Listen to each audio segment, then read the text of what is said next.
All right. So, yes, allow me to introduce my players. And first, very lovely, darling Creep Show. How you doing, darling? What's up?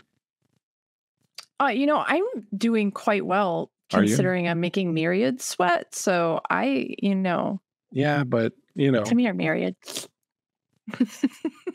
I mean, hi, hello, darling Creep Show. I'm just a resident creep on Twitch and proving this to be a true reality. You can find me all over the interwebs as Darling Creep Show, and I play TTRPGs there with my friends. And over on my channel, I primarily paint miniatures. Are we saying who we're playing tonight as well? Yes, please go ahead. Yeah, we're bringing back Phyllis. Phyllis is back in the building, boys. Philistine. Oh, I love her. I'm so excited to bring Phyllis back to life. It's been a long time, and she's kind of like the magnum opus of my character. So I'm very excited to be her again. Very magnum opusy. Try not to fuck it up or cry. What's that message? I might ugly cry. Who knows? If you kill Phyllis, I will find you and skin you alive. Okay. I've already killed Phyllis once. Yeah, how many times can Phyllis die? Let's see. We're gonna Terminator dog. Schrodinger's replicant. We're gonna find out tonight. Is what we're gonna do. Thanks so much, John Show, for coming back here and playing this character again and playing this game. I really appreciate you. Thank you so much. Next up we have the lovely Kato. Kato, what's up? Hi. Hi, I'm Kato, aka Hell in a Handbasket on the internet. I'm here playing a game and truthfully feeling like a fake geek girl right now. I got to play the character I'm playing tonight at Gary Con with both Creep and Kurt at the table, right next to, that crazy table that we were playing next to. That was great. So yeah, I'm playing Athena Lux, and we'll see how many times Bleak has to remind me of the rules. I mean, it did make a cheat sheet. I know. And I read it. You're assuming we can read, Bleak. Joke's on you.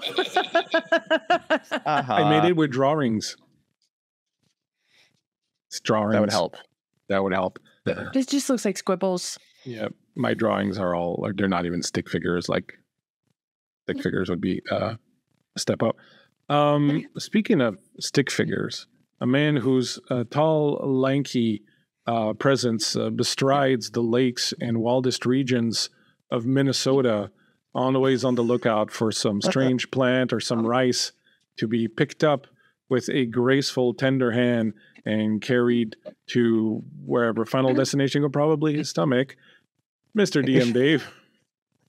I have not had an introduction like that ever, but I love it. I'm glad it's recorded. Hey, Bleakseason. This is one of your birthday streams, yeah? Yes, it is. Happy fucking birthday, first of all. You look great. My name's Dungeon Dave, and I'm here to play a character that I am very fond of and that I have not played in a long time, so I will try to do him justice. Thomas Twitch Flanagan is his name. He's now I think I'm going to call it retired. We'll see if that really bears to be true as we work through some things tonight. If you want to check out some of the stuff that I do, you should check out the Guild Superior Twitch channel where we play games and get goofy. And I'm happy to be here tonight, my friends. Thank you very much for being here, Dave. I greatly, really appreciate you being here and reprising this character. So let's have some fun with it. Finally, and certainly not leastly, the man, the myth, the legend, who has never so much looked like his character token as he does tonight, Mr. Kurt. What's up, Kurt? Leastly. Not leastly, I said. And certainly not leastly. Not leastly. Hi, everybody. I'm Kurt, also known as Covet. I am the creative director over at Broken Brain Games, where we make third-party products for Morkborg and Shadow Dark. Yeah, I'm just here to torment my friends. But as for this evening, I am I'm an amalgamation of Creep and Dave combined, so that's just kind of what you get. Oh, yeah. I've got Dave's beard and Creep's looks. So, you know, I mean, it's great. It's a good solid combo. You need a little more gray. You need some more gray in there, my friend. Trimmed it earlier. Anyway. Okay. All right. The delusions are strong tonight, folks. Anyway, this evening I am playing a Nicholas Pathos, resident freaky guy who happens to also deal in, you know, brand new replicant sleeves.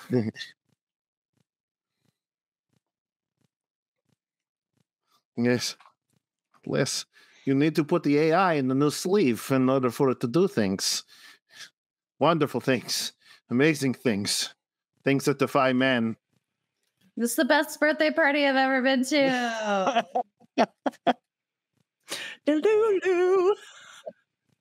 Help.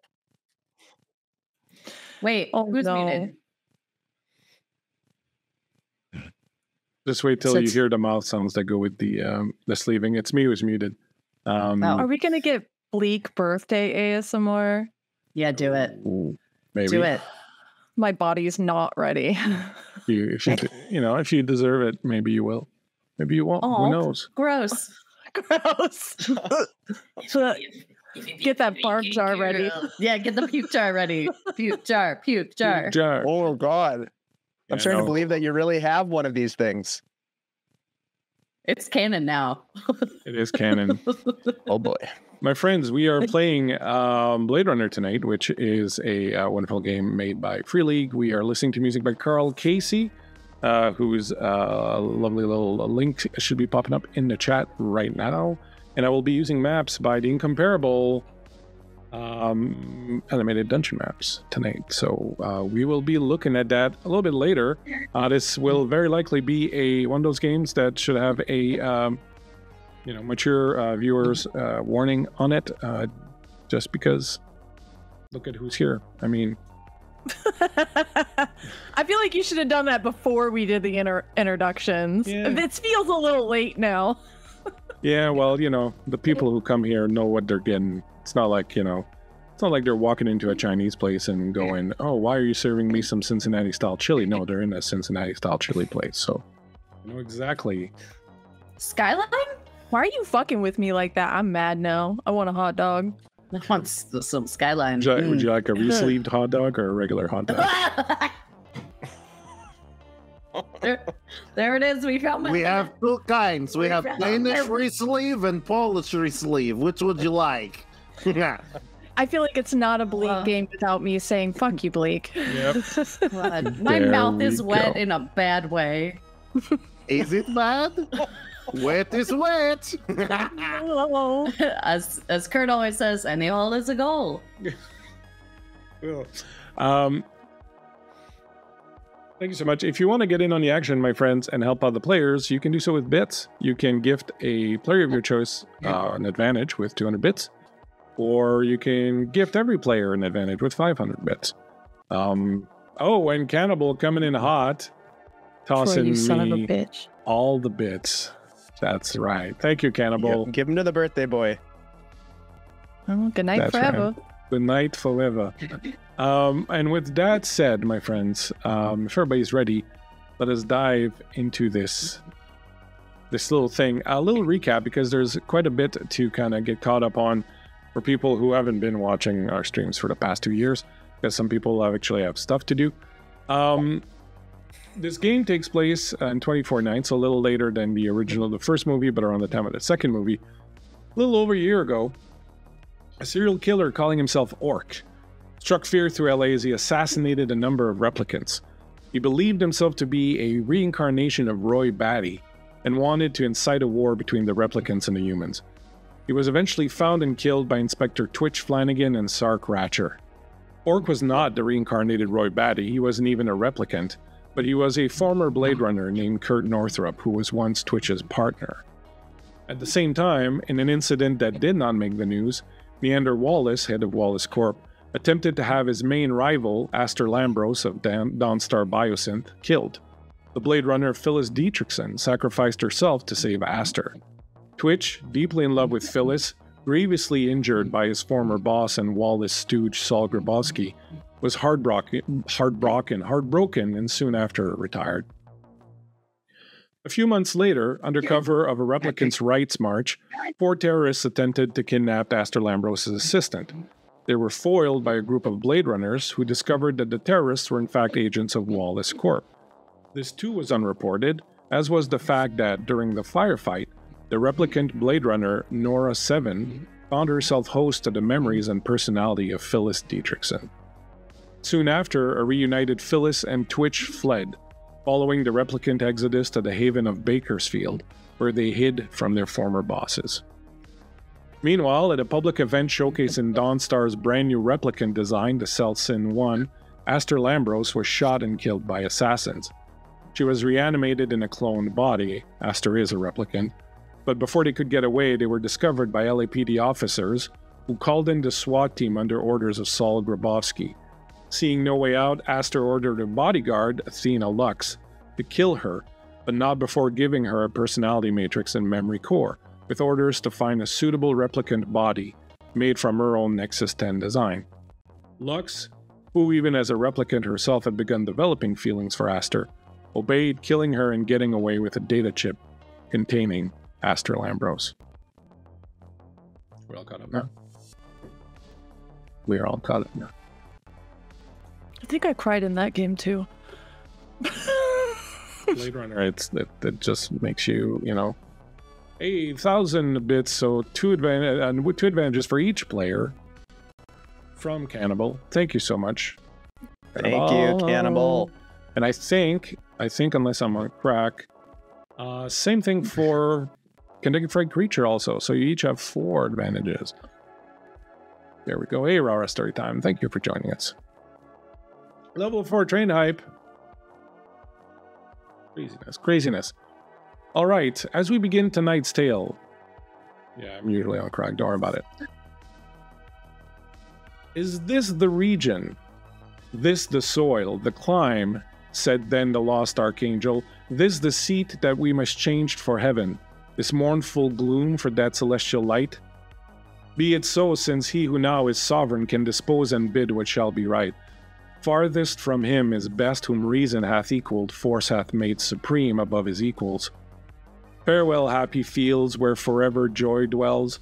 Hail, horrors, hail, infernal world. And thou profoundest hell, receive thy new possessor, one who brings a mind not to be changed by place or time. The mind is its own place, and in itself can make a heaven of hell, a hell of heaven. What matter where I be, if I be still the same, and what should I be, all but less than him whom thunder hath made greater? Here at least we shall be free. The Almighty hath not built here, for his envy will not drive us hence. Here we may reign supreme, and in my choice to reign is worth ambition, though in hell. Better to reign in hell than serve in heaven.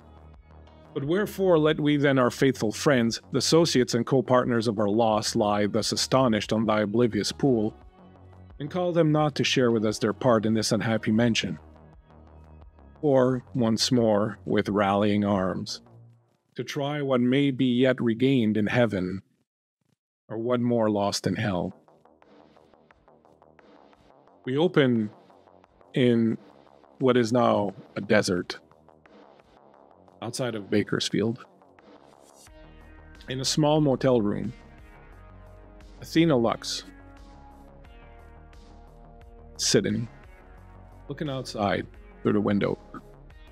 You, Athena, have been charged with a mission by Aster Lambros to find a suitable replicant body for her. You hired or found help in the form of Nicholas, one of the bioengineers responsible for designing your type of replicant, as well as a few other things.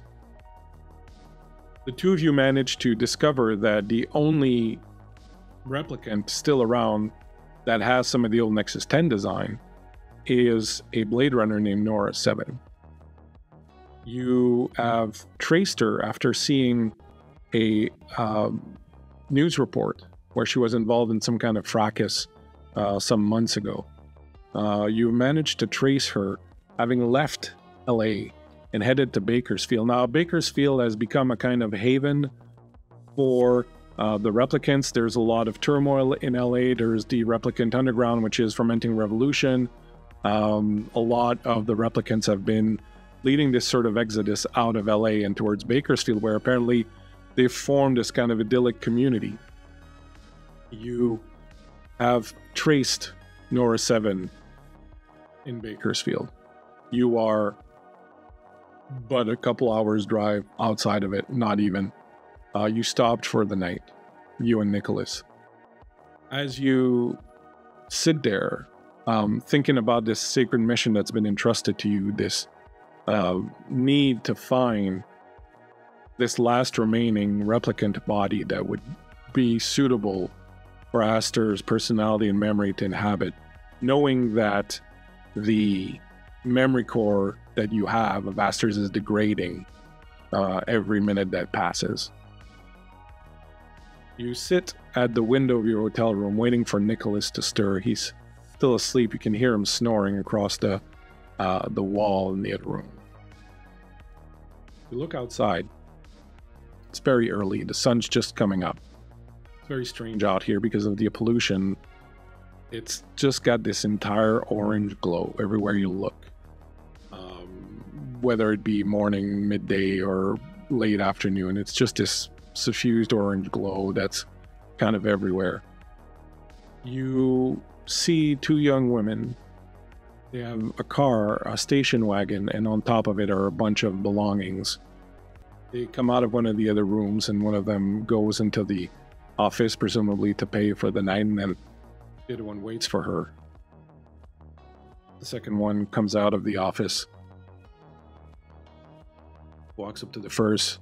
They talk a little bit, look at a map, share a laugh, kiss, and then get in the car, start driving, heading towards what you assume is Bakersfield. In your hand, the old Aster's memory core. Can you tell us a little bit about Athena and what's going through her mind at this particular point in time? Athena is tall, probably 5'9", 5'10", strong shoulders and back muscles, pretty carved features, high cheekbones, and tightly pulled back hair. Sitting, holding, just cradling Aster's memory core as if it were an injured bird of some kind, and taking a deep breath. Athena runs back through her mind what happened the last time she saw Aster and the request that she made to end her life and take this with her, and just the flashbulb memories of all of that, of having to make this call, of attempting to try and get her back online, and if Athena could cry, would cry.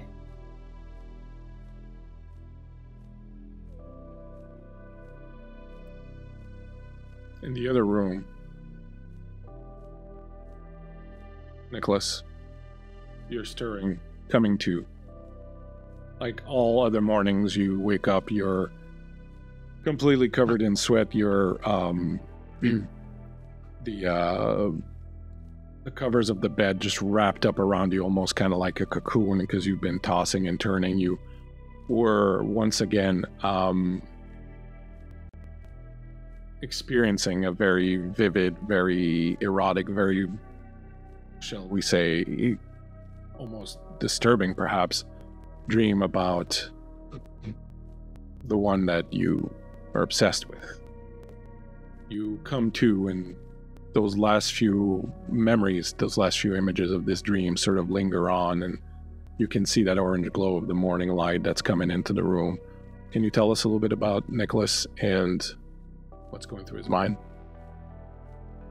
He very naturally just reaches for his glasses and kind of like pushes them onto his face and unpiles himself from the cocoon, throwing his legs over the bed, and just thinks, she was supposed to be mine, That was the entire point of her existence, and now she just does this whole thing.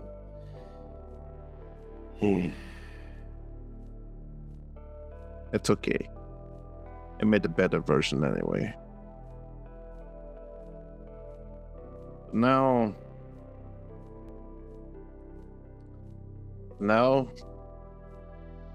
there's work to be done. Yes. She'll thank me in the end, I'm no doubt.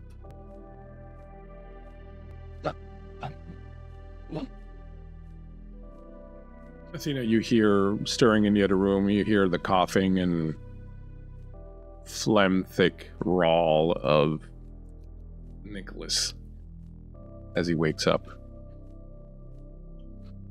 What would you like to do?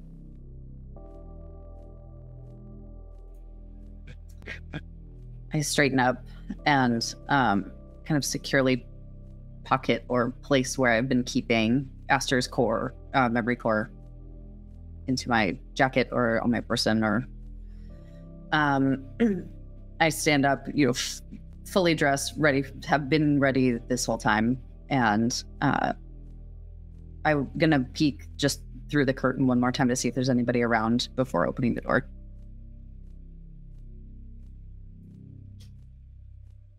You look outside, it's pretty quiet. You don't see anybody else stirring right now. Then I would open the door and go and just very gently knock on Nicholas's door.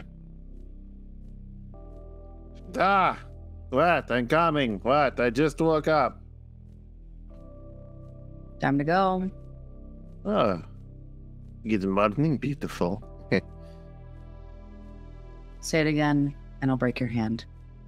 No, you won't. You need my hands. You and your little traveling companion, did you put it on ice like I told you to? I have been doing exactly what you told me. Ah, good girl.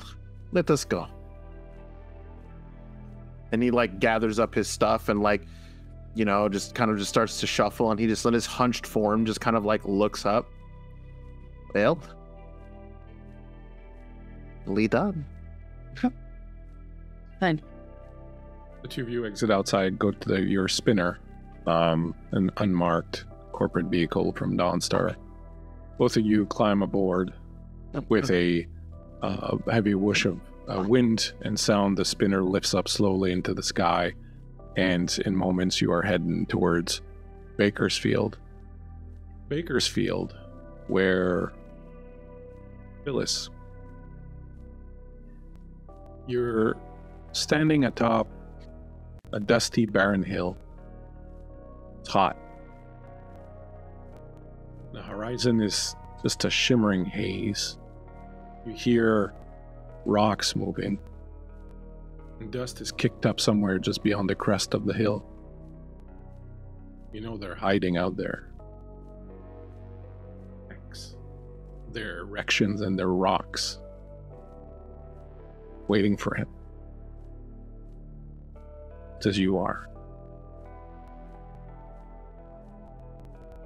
Then you see him, carrying his burden on his shoulders. It looks heavy today. He's moving very, very slowly, his back bent under the weight. Seems like not many people are tuning in to help Blake along anymore. As he comes cresting up, this tall, burly man with long hair down his face, a long beard, sandals on his feet, this huge weight on his back. He sees you. "Oh, hello," he says. Then a rock flies out from the bushes, bounces off his shoulder. He winces, but his smile never falters. "Nice to see you again. I need you here. Please, come give me a hand." Hello, Blake. She's gonna join him at his side. It's good to have you here. This is getting heavier and heavier all the time. You haven't been waiting long, I hope. Not too long. No. I've been thinking. I don't think I can keep going on like this.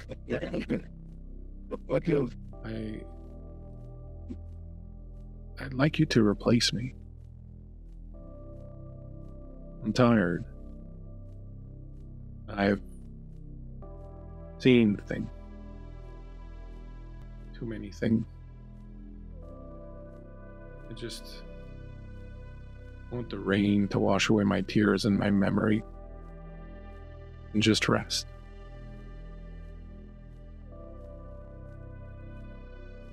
Would you be willing to do that?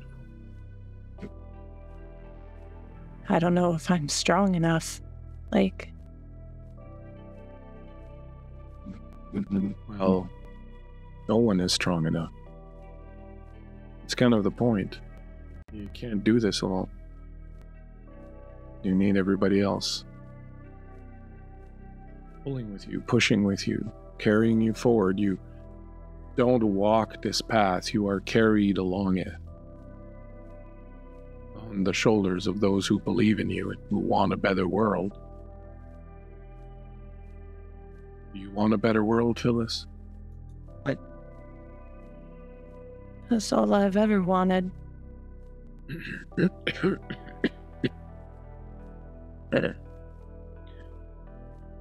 Feels like it's getting harder and harder to even just imagine that.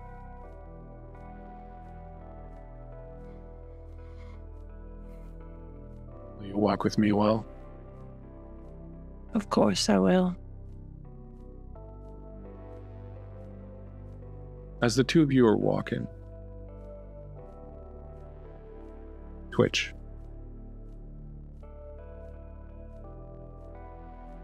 You're tied to the chair. He's walking up to you. It's just you and this ring of light, darkness all around. He steps in. He's carrying that ball-peen hammer. Tall Grabowski, former boss, the LAPD. He looks at you, tapping that ball-peen hammer in his hand.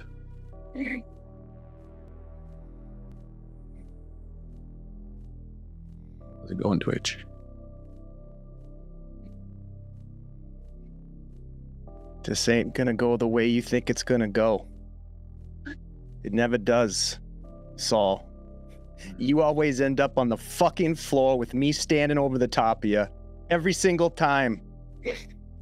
Do your fucking worst. I think you've got us mixed up. Which, you see, I'm the one with the hammer. And you know what they say about a man with a hammer?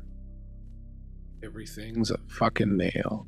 And with that, he brings the hammer down right on top of your foot. You feel the pain shoot through your leg. You hear the bones crunch, the flesh rip. You sit up in bed, covered in sweat, a scream strangled in your throat. You're trying to catch your breath. You feel the pain still in your foot, which has never healed correctly. Just pulling and just jabbing you with pain.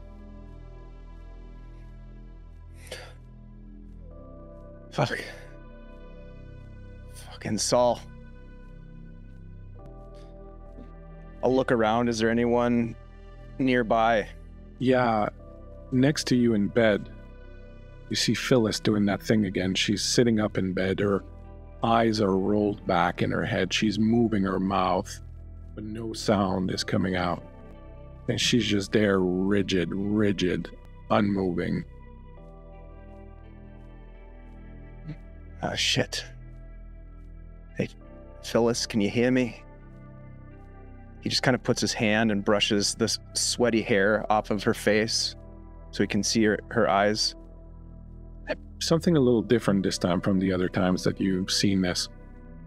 There's a distance in her person, almost like You're standing in front of an empty shell. You can still feel a tiny spark of life there, but it feels very tenuous. Babe, can you hear me? He's gonna put his hand on her shoulder, not to try to wake her from this. In the past, he's just let it go. He knows it's important to her. He just rests his hand on her shoulder and then kind of lets it fall. Phyllis, come back to me, baby. I need you here.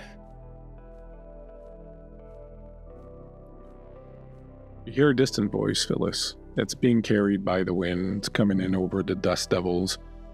It's being interrupted here and there by the sound of rocks hitting around you, but it seems like the pack's accuracy is a little bit off today, and none of them seem to be hitting you as you are helping Blake walk forward. He seems to be getting a little bit of his bounce back, a little bit of his energy back, and he's stepping forward, and as you hear this voice, you hear Twitch's voice calling out to you.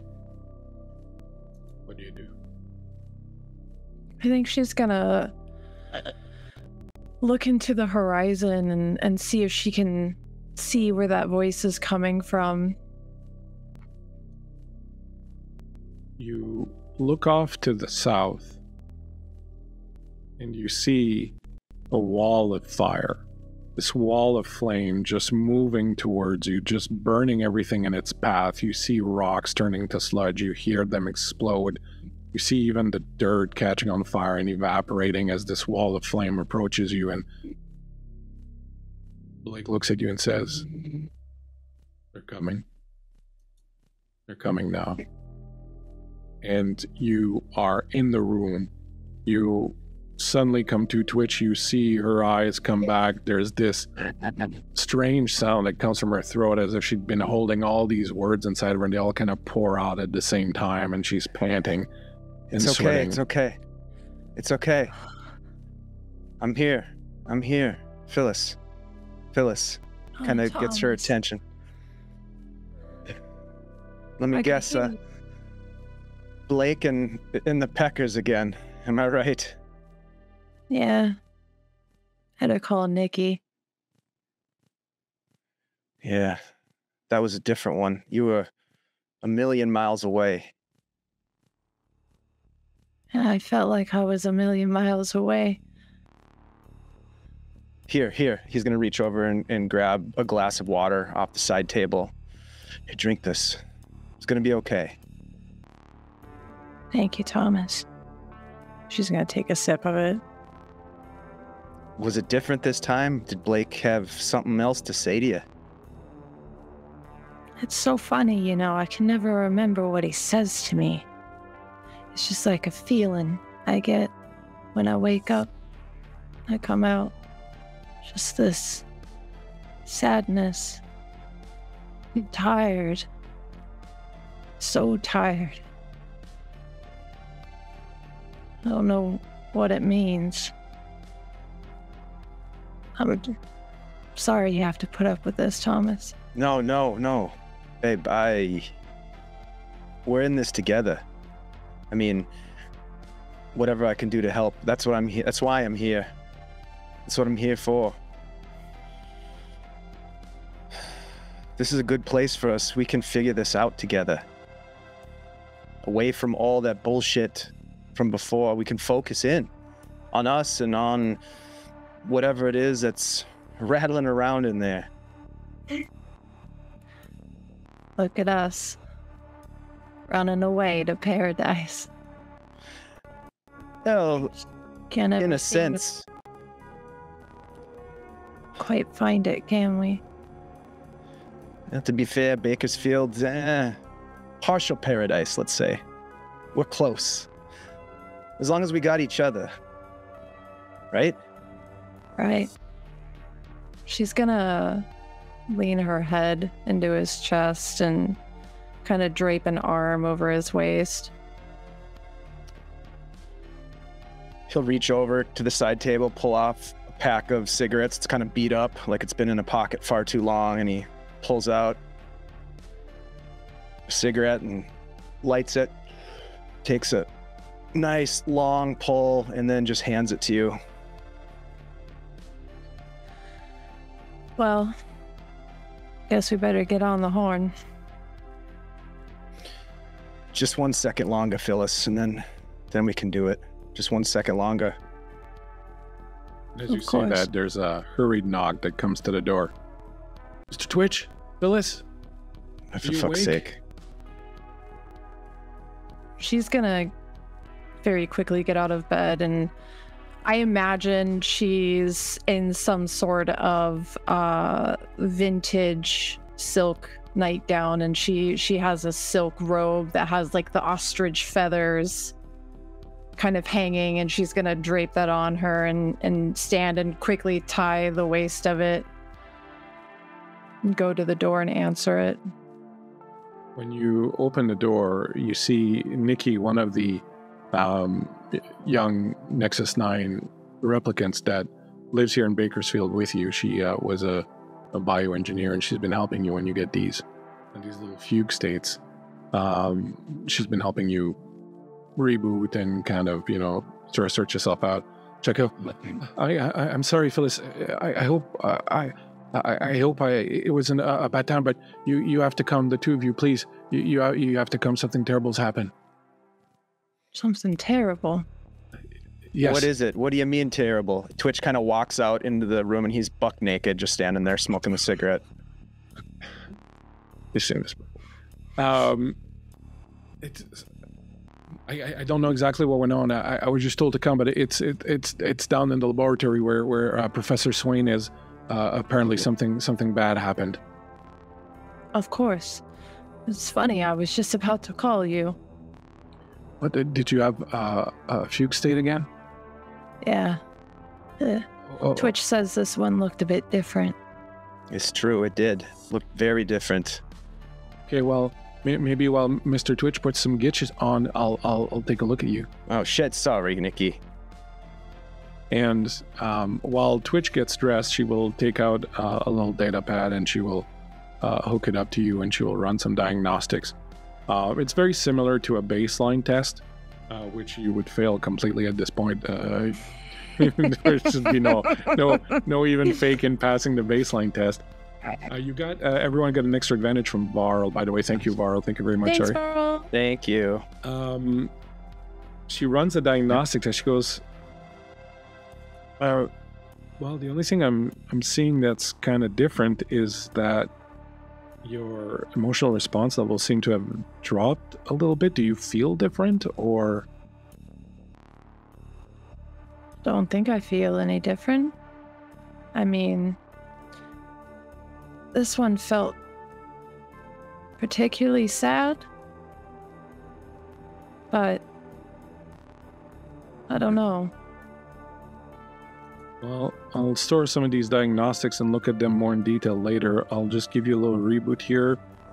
That should get you going for a little while. You feel basically the equivalent creep of like having like a nice, strong cup of coffee. Like your mind becomes sharp. You feel a little bit like extra energy, a little bit jittery, but it sort of settles in at some point, and you just kind of feel back on top of the game, basically.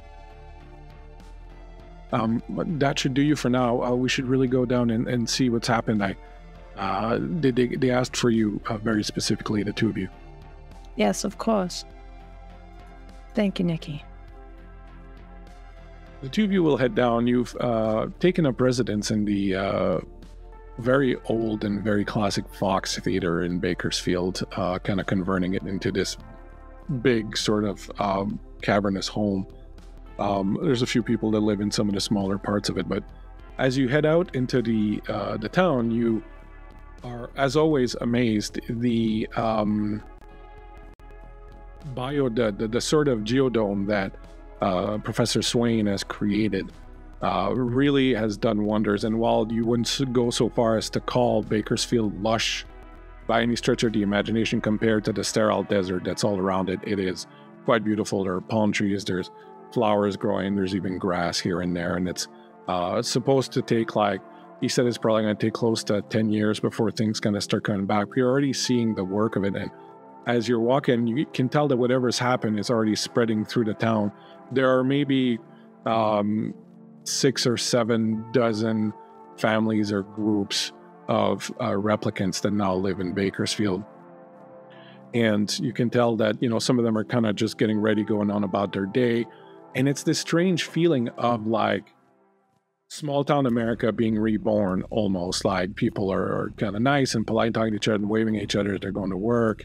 And it's so different from LA and everything out there that it never ceases to amaze you every time you find yourselves walking through the city again and sort of experiencing it. As you are heading towards the laboratory where Aidan Swain has his office, so there are 2 people basically that run Bakersfield. There's Aidan Swain, who was a bioengineer, worked for Wallace and later for Dawnstar Biosynth, and is the creator of Phyllis and her series of Nexus 8 replicants, and a woman named Vesta, who is a replicant from LA, and she's kind of like the actual leader of the place. Swain, who is not a replicant but a human, is one of the few humans here, and he's the one who built the geodome and is kind of keeping the place running. As the 2 of you are stepping out, you are about to follow Nikki when you hear the distinctive sound of a spinner approaching. That's usually not good news, because spinners that come out here are usually corporate or cops. And when you look up and see this one spinner approaching, you can see that it doesn't have any markings on it, but it does have this silver, green, and gold color that you've come to associate with Dawnstar Biosynth. Athena and Nicholas, as you are sort of flying in, you all of a sudden around this town, and you can see it's a very delineated area, like a very circular delineated area. There's greenery, there's trees, there's grass, and not a whole lot of it, but a little bit of it. And then it stops, and then it's the desert. You can see these huge pylons that have been kind of built around the thing, and they look kind of like just these big arches that kind of go over the city. And as your spinner is coming in, you can see that people in the central square of the city in front of the Fox Theater are kind of looking up and pointing as you approach, and you can see a couple dozen people there. You land the spinner, being careful not to, land it somewhere where it's going to push dust and debris and whatnot over everybody. You land, and you notice across the way in the crowd of people, you see Nora. What would everybody like to do at this point? You have landed. You're about to disembark. You see Nora and Phyllis and Twitch. You see this spinner. It looks like maybe Dawnstar Biosynth or corporate. It doesn't look like a cop spinner. Let's go around and tell me what you're doing, and we'll start with Phyllis and work our way through Cato and then Dave and Kurt. You're on screen. Just tell me what your character is doing in this moment. Do I see Kurt and Cato's characters get out of the spinner? Are you gonna be getting out of the spinner? Unless there's anything pressing to say. Oh yeah, you would see people start to disembark. I would see them. Okay. Do I recognize Athena? Like, does she look familiar to me based on, who I've been around and what I know of Dawnstar and Astro? Yeah, well, I would say go ahead. Aster, go ahead and give me an observation roll, if you would. So your observation plus your intellect. Mm-hmm.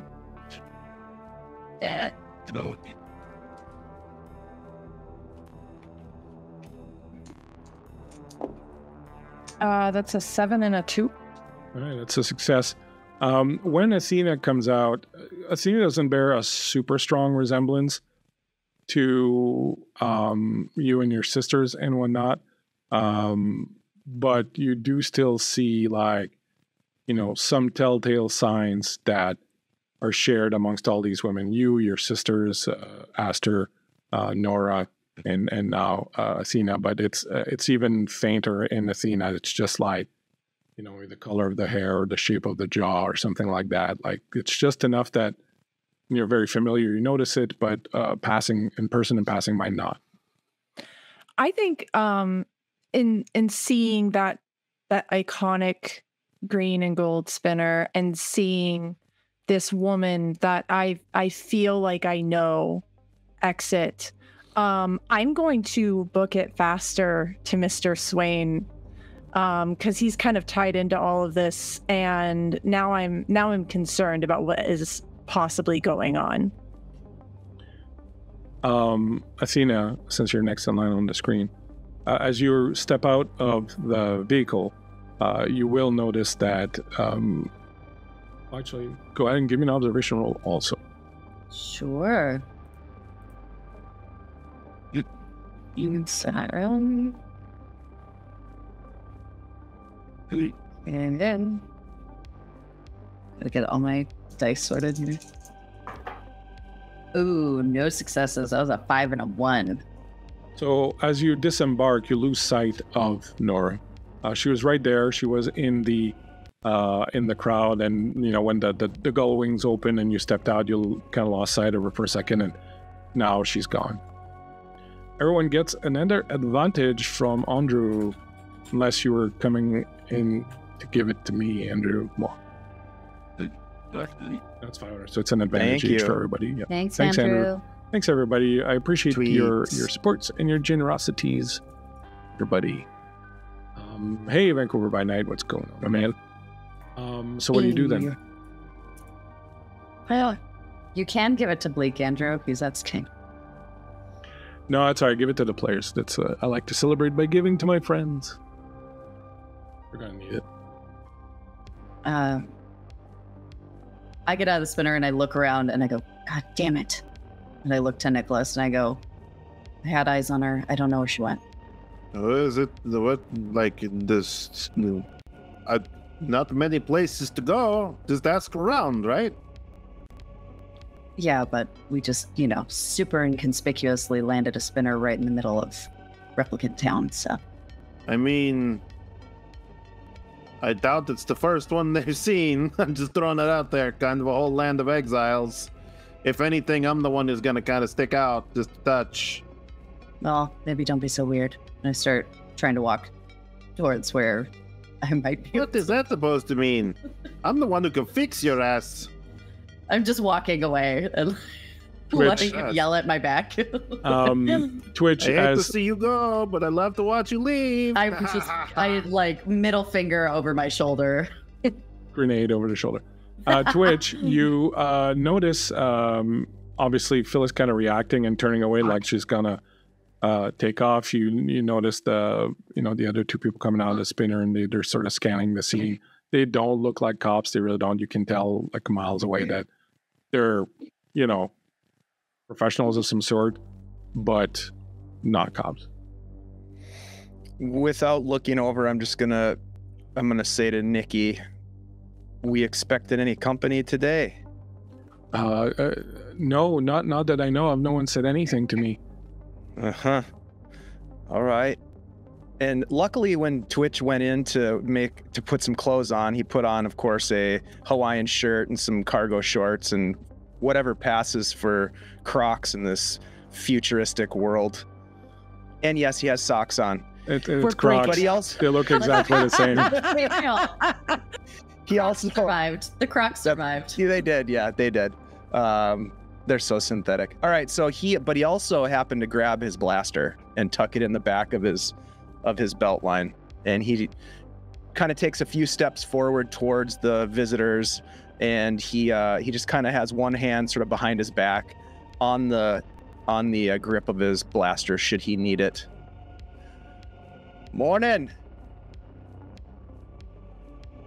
And as you are hailed, Nicholas, what do you do? He kind of like shuffled. He kind of like shuffles over, like, "Hello, you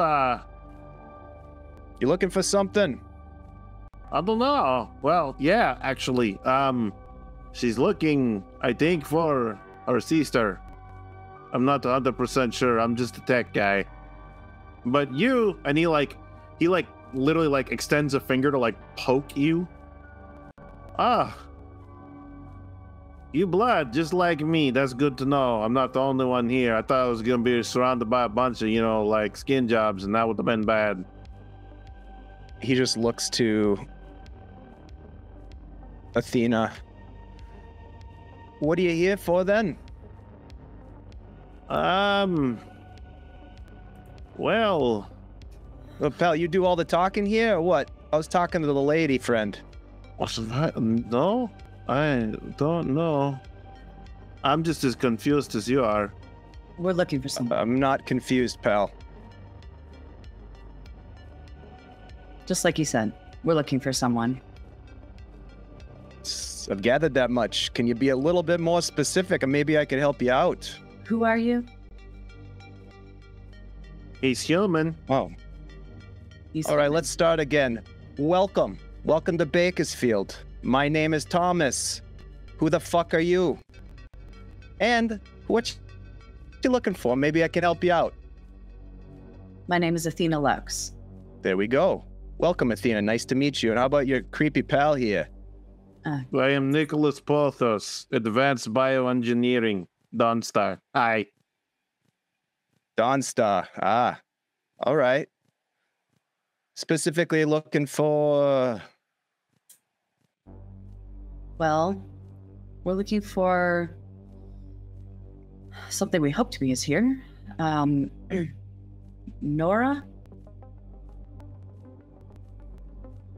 I'll look back at Nikki, just kind of faking it at this point.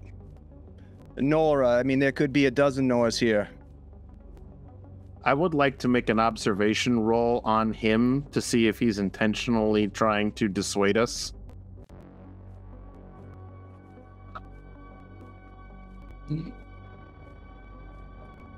Okay. I got 2 eyeballs on the dice. Thanks, Raven. Well, no successes. 5 and a 3. You definitely feel that the name kind of caught him by surprise a little bit, and he's kind of reacting to it. And you don't know, sir, what he's lying about or how he's doing, but you can tell that he's turning to the other replicant next to him and talking to him is definitely I'm trying to buy some time while I fucking figure out. Mm-hmm. Yeah, he's definitely stalling. He's lying to you, Athena. Oh, is he? Yeah. I wouldn't go that far. When we have guests, we like to know a little bit more about what their intentions are. That's all. What kind of business do you have with Nora? I look around a little bit and go, "Is there somewhere we could talk in private? Feels a little exposed out here." Yeah, sure we can. Nikki says, I'm just gonna go back and see Professor Swain, if that's okay with you, Twitch. Okay. Of course, good idea, Nikki. And she takes off. Certainly, both of you would know the name Swain. Aiden Swain was one of the bioengineers who worked on creating the Nexus 8 and eventually left Wallace Corp to join Dawnstar, and he was on your team, Kurt, developing the cell sense before he retired. So Dawnstar must have an interest to send the two of you out here. You look quite capable. No, I owe Athena $20. He's here to help. Why are you out here with all of the the others, you kind of stick out a little bit, don't you think? Unless you have particular tastes of some kind or such, or what is it? Nicholas, don't be weird. Let's just say I like the fresh air. Fresh air. Yeah, fresh air doesn't get old. It doesn't age. Yeah, old man. Yeah, I get it. Athena just whips around and grabs the scruff of Nicholas's shirt and says, "What'd I say about reining it in? Knock it off." That is reining it in. Should I put away my gun now? Let go of his shirt and just wipe my hand on my pants. I like it when she's rough. Anyway. While this is going on, we'll cut back to Phyllis for a second. Phyllis, you are heading towards the laboratory. You go in and you go down, and this is where the geodome is run and all that. As always, it's very impressive when you get in there. There's this very deep, cavernous, kind of hangar-like basement that has been built, and there's tons of technical machinery and all that. You can, if you want, take a look over at the Owlbear Rodeo to get a glimpse of what it is exactly that you are in for. As you come down the steps, Phyllis, you hear sobbing.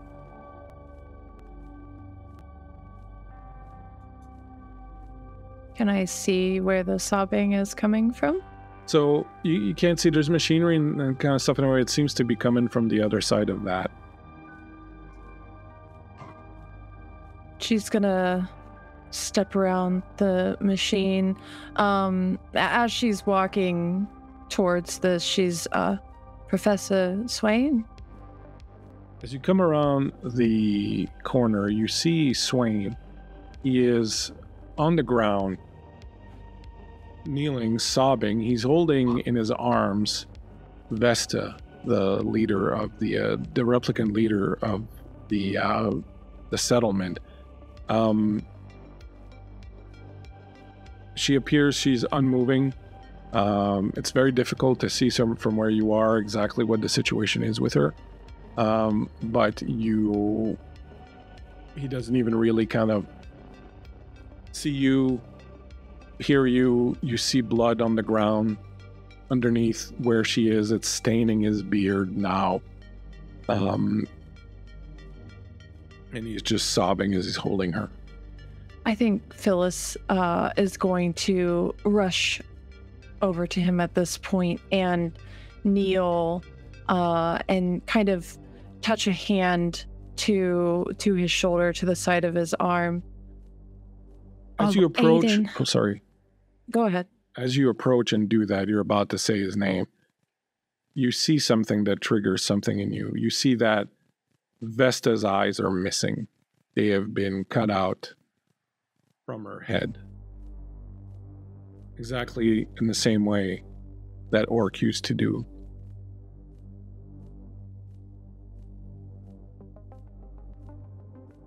I'd like you to make me an empathy roll, please.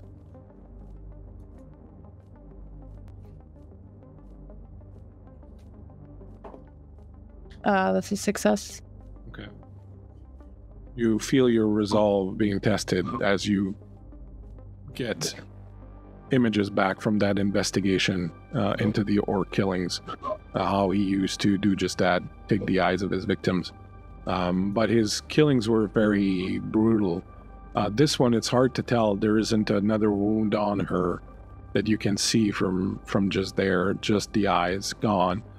And a very strange thing that's kind of just sticking out at you, she's holding an apple in her hand. Now, for context, you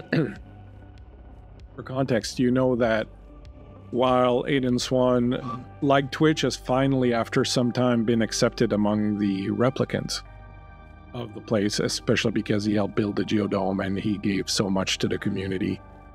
You know that in the past couple of months, tensions have been kind of high between him and Vesta. You know that Aiden was working on a project that he called the Tree of Knowledge. You don't know what it was. He wouldn't say anything about it. But you know that Vesta knew about it, and she was kind of against it. And the two were having this kind of ongoing conflict about his working on this project, this Tree of Knowledge project. What would you like to do?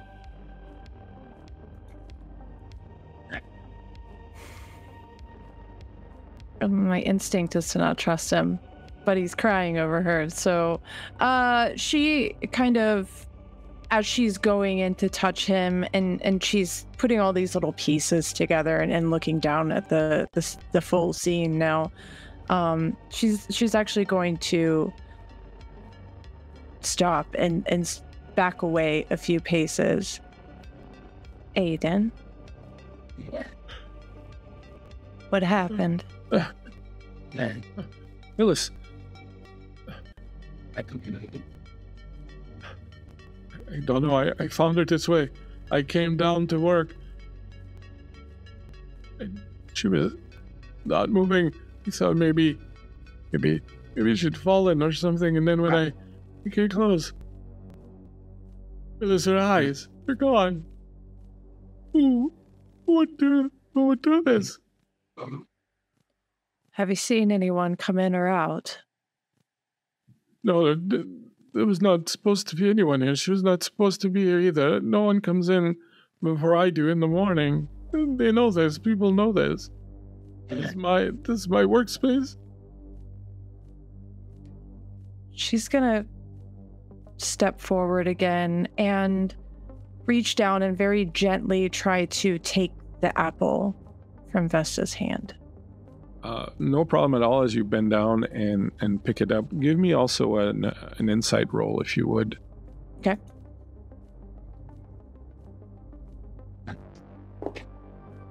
That is 2 successes. As you are listening to Aiden and you bend down to pick the apple, you can't shake the feeling that he's hiding something. You don't think he's lying to you, but he's definitely not saying something. She's gonna give the apple a once over. Is there anything that looks strange or out of place about it? No. The one thing you do notice is that it's not an organic. It's not like a fresh apple picked off a tree. It's got that definite kind of extra glossiness of lab grown fruits and vegetables. So it's not local. Okay.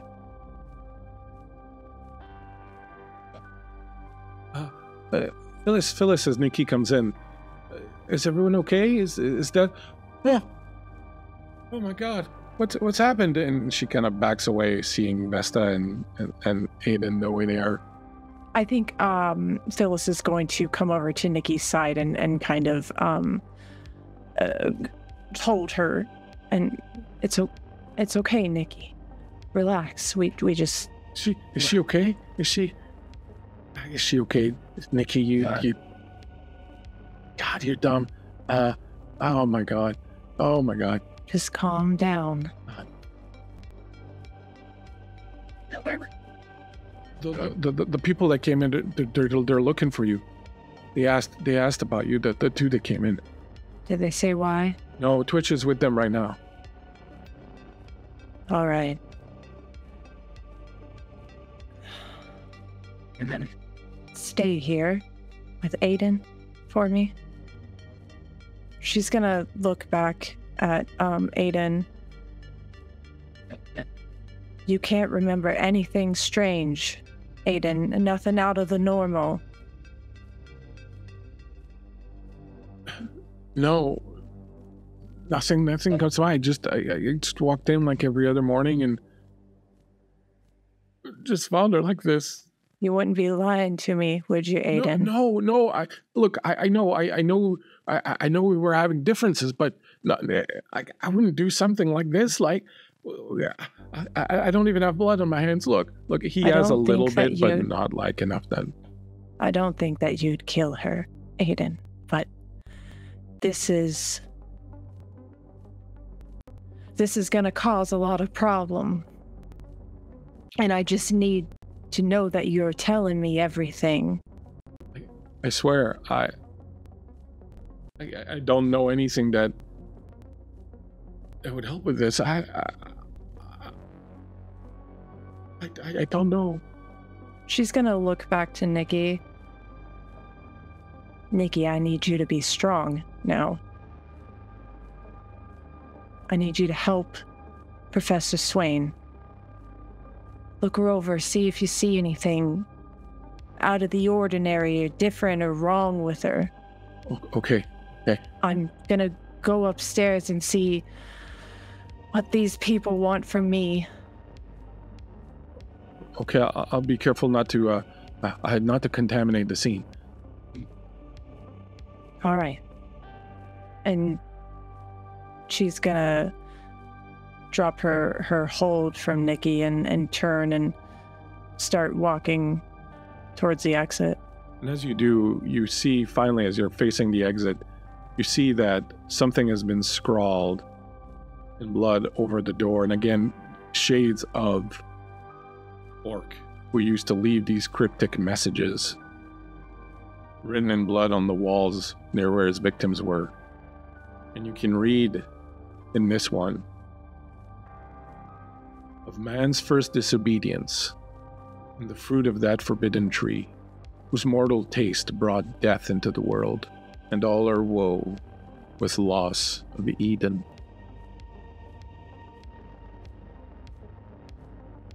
Motherfuckers. She's gonna walk up the stairs. You walk out, there's already a bunch of people that have kind of like started, hanging around, looking in. There's a couple of the other leaders of the town that are like, trying to keep people away and kind of keep people calm. As you come out, one of them, this guy Brian, will look at you and go, "What the hell is going on in there? Is Swain all right?" Yeah, just stay out of there, okay? Make sure no one goes inside. All right, we'll do our best. Twitch and the new arrivals are over in the drugstore there. Thank you, Brian. Yeah. As inside the drugstore, the three of you are going around and around with this question of, what are you here for? Why don't you tell us what you want? Why don't you tell us what you want? Kind of like, this sort of no one wants to give in sort of thing. All three of you, give me a perception roll, please, an observation roll, sorry.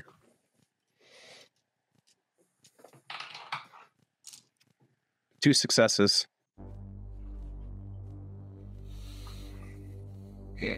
Zero. Oh, I got 2 ones. R.I.P. Fam. Wow. You New sneeze, and you sneeze so hard that you get dizzy and you're seeing stars and you almost fall. You know you have legs. Oh, God, when did these get here? Nicholas, you are prevented from observing anything because you see this happen as Athena starts to sort of sway in place, reaching up their head. And Twitch, you notice that Phyllis is coming back. So my favorite steakhouse in LA though is definitely gotta be Fat Lorenzo's. I mean, they got a ribeye. It almost tastes real. I mean, at least what I would think a real ribeye would taste like. Delicious. Oh, Phyllis, it looks like we have guests.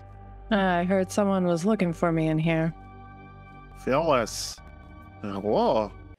Interesting. She holds a hand out.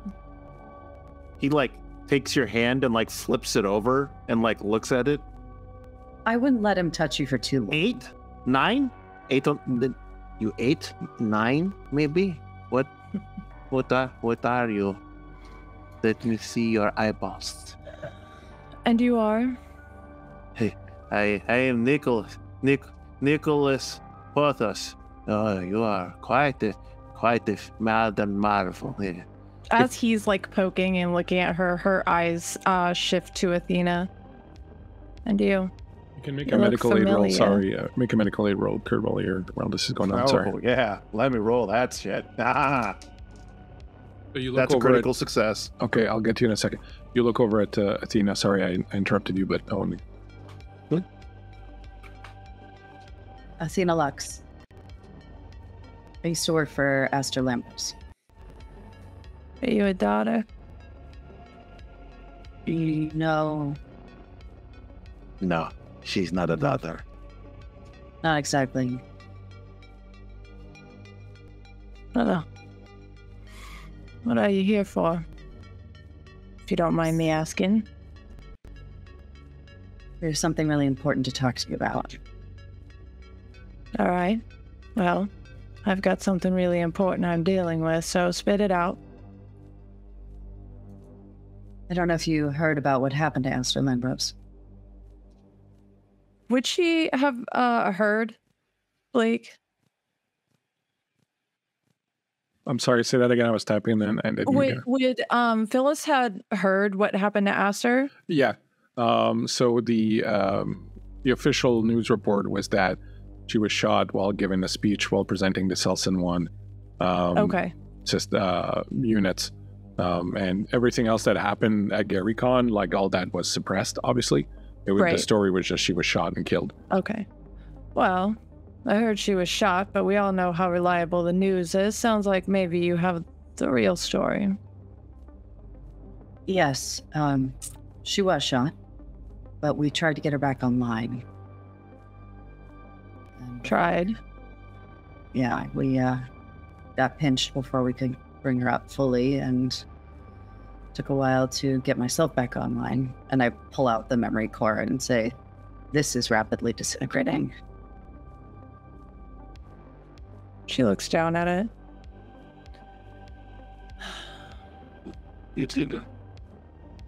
Oh, what have you gotten yourself into now, Mother? All right, so you brought it here to my doorstep. How do I fit into this? You're a copy. What he means to say is, you are exactly the right model for us to get her back online. No. I do not mean she's the right model. She's a copy. She's perfect. In every way. Yeah. She glances over to Nicholas. You remind me of men I used to know. I didn't care for them much. I know. You're modern, you're a marvel. It's amazing you've lasted so long, and given the conditions that exist, it's amazing. You truly are the finest specimen created. Yeah. All right, pal, all right. Settle down. Should have seen my first body. Do you still have it? Nicholas, we're trying to talk business here, so maybe don't be like that. I think at last she kind of does one of these and like plucks her hand away from him. So, what all does this entail? Of course, Aster was a very important woman to me. She certainly was to many of us. We'd like to get her back as best we can. She looks to Nicholas. I suppose you won't give it to me so soft, will you, Doc? You don't look like the type with bedside manner. Why don't you play it frank with me? I won't play it frank. I'll tell you simply. You see, in order for Aster to continue, she needs an exact copy, like you, to survive in. And so, you know, out with the old, in with the new, or would it be in with the old and out with the new? You know? But, you know, I mean, possibilities. You could be of two minds or something. It would be interesting, to say the least. Worth a try.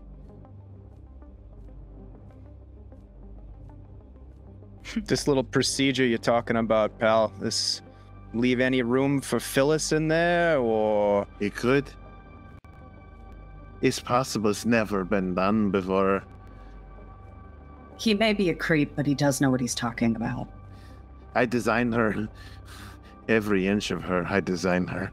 Can we not right now? But yeah, you're 10 in more ways than one. But you're perfect to ensure that Aster can survive. As this is going on, you're seeing a lot of people are like coming, and they're at the window, they're talking, they're having trouble. People are wanting to come in and sort of see you, and the other leaders are kind of having difficulty given in. People are starting to get angry, and you can see some people are crying and are being, it looks like the news has gotten out. She's gonna look to Twitch. We got a problem downstairs in the laboratory. What is the problem? Swain? Vesta. It seems we have a old friend coming back to haunt us. Left us a little note on the wall like he likes to.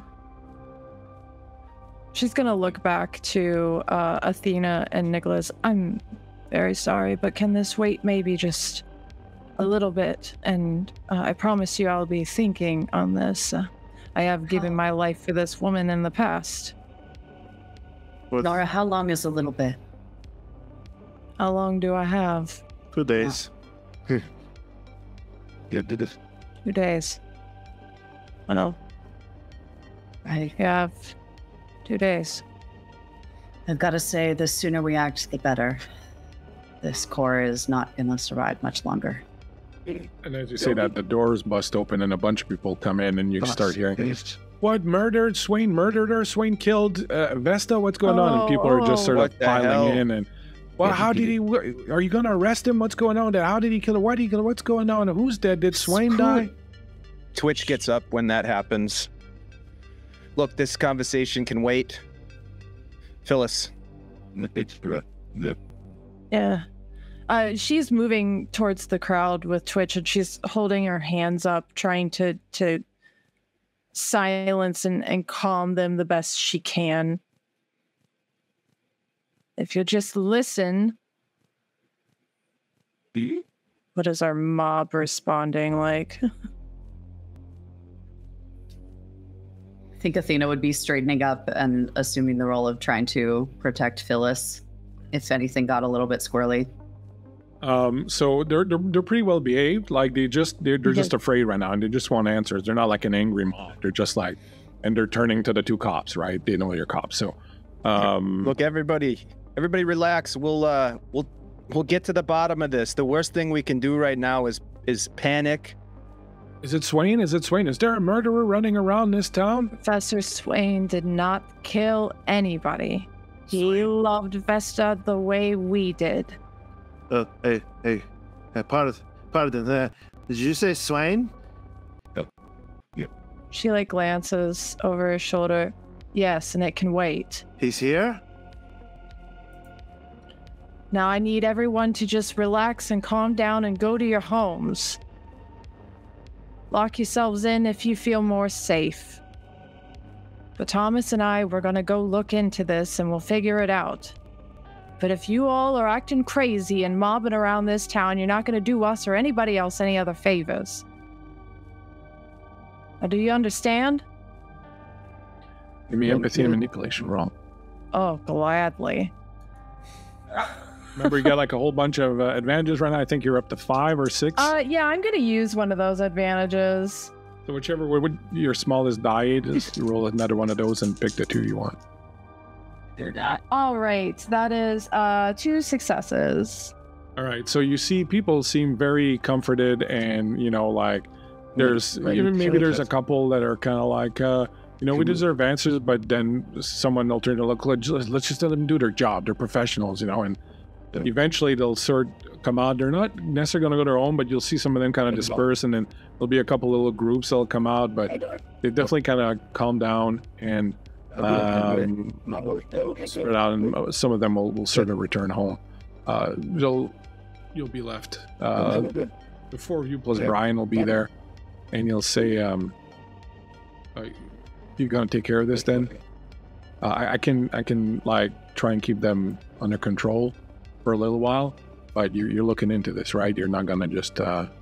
I'm looking into it right now. Okay. All right. Cool. What I need you to do is make sure that nobody comes down there. Nobody touches a goddamn thing. All right. Gotcha.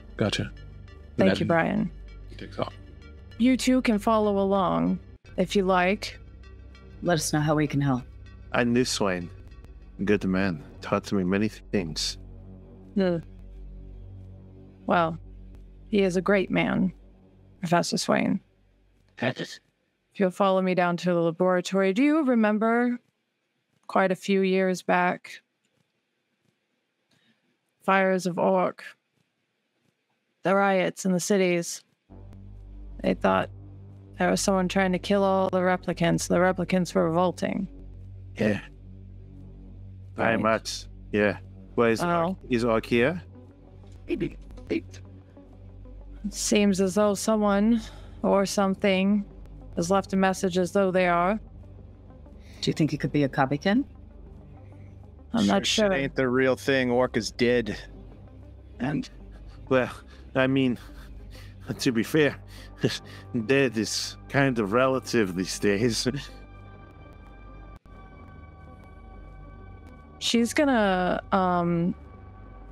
walk at Twitch's side and lace her hands into his and give his hand a squeeze. Phyllis, you don't owe these people nothing. You don't owe them any favors. I know I don't, Thomas. But Aster Lambros was a good woman. She was a great woman. She did amazing things for us. And I'm not arguing that. I'm just saying, we got something here that's... We left all that shit behind. It's your decision, of course, to get involved, and I'll be at your side, whatever you decide. But just know that you're not obligated to do nothing. Let's just take it one thing at a time, Thomas. Let's not get ahead of ourselves, okay? We got a good thing going on here with a lot of good people, and we got to take care of them, and that's our job right now, first and foremost. Now, Nessa, she ain't looking too good, but it's not like before. It's not all torn up and bloodied. You remember how it was, I'm sure. Unfortunately, yes. It's not like that. It's a little different. They're definitely targeting us, and you'll see it when you read that letter. You'll know. You don't think it was Swain? Oh, I don't think it was Swain. Swain wouldn't do this. He wouldn't put all this work in for nothing. Yeah. It's not his style. He's not a killer. No. Swain Well, cares. I guess it's back to work. Just like old times, I suppose.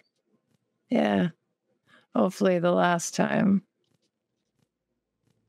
And We could maybe we'll use get to live talk. that paradise we've always been looking for. I certainly fucking hope so, Phyllis. Yeah. You just keep it in your thoughts, darling.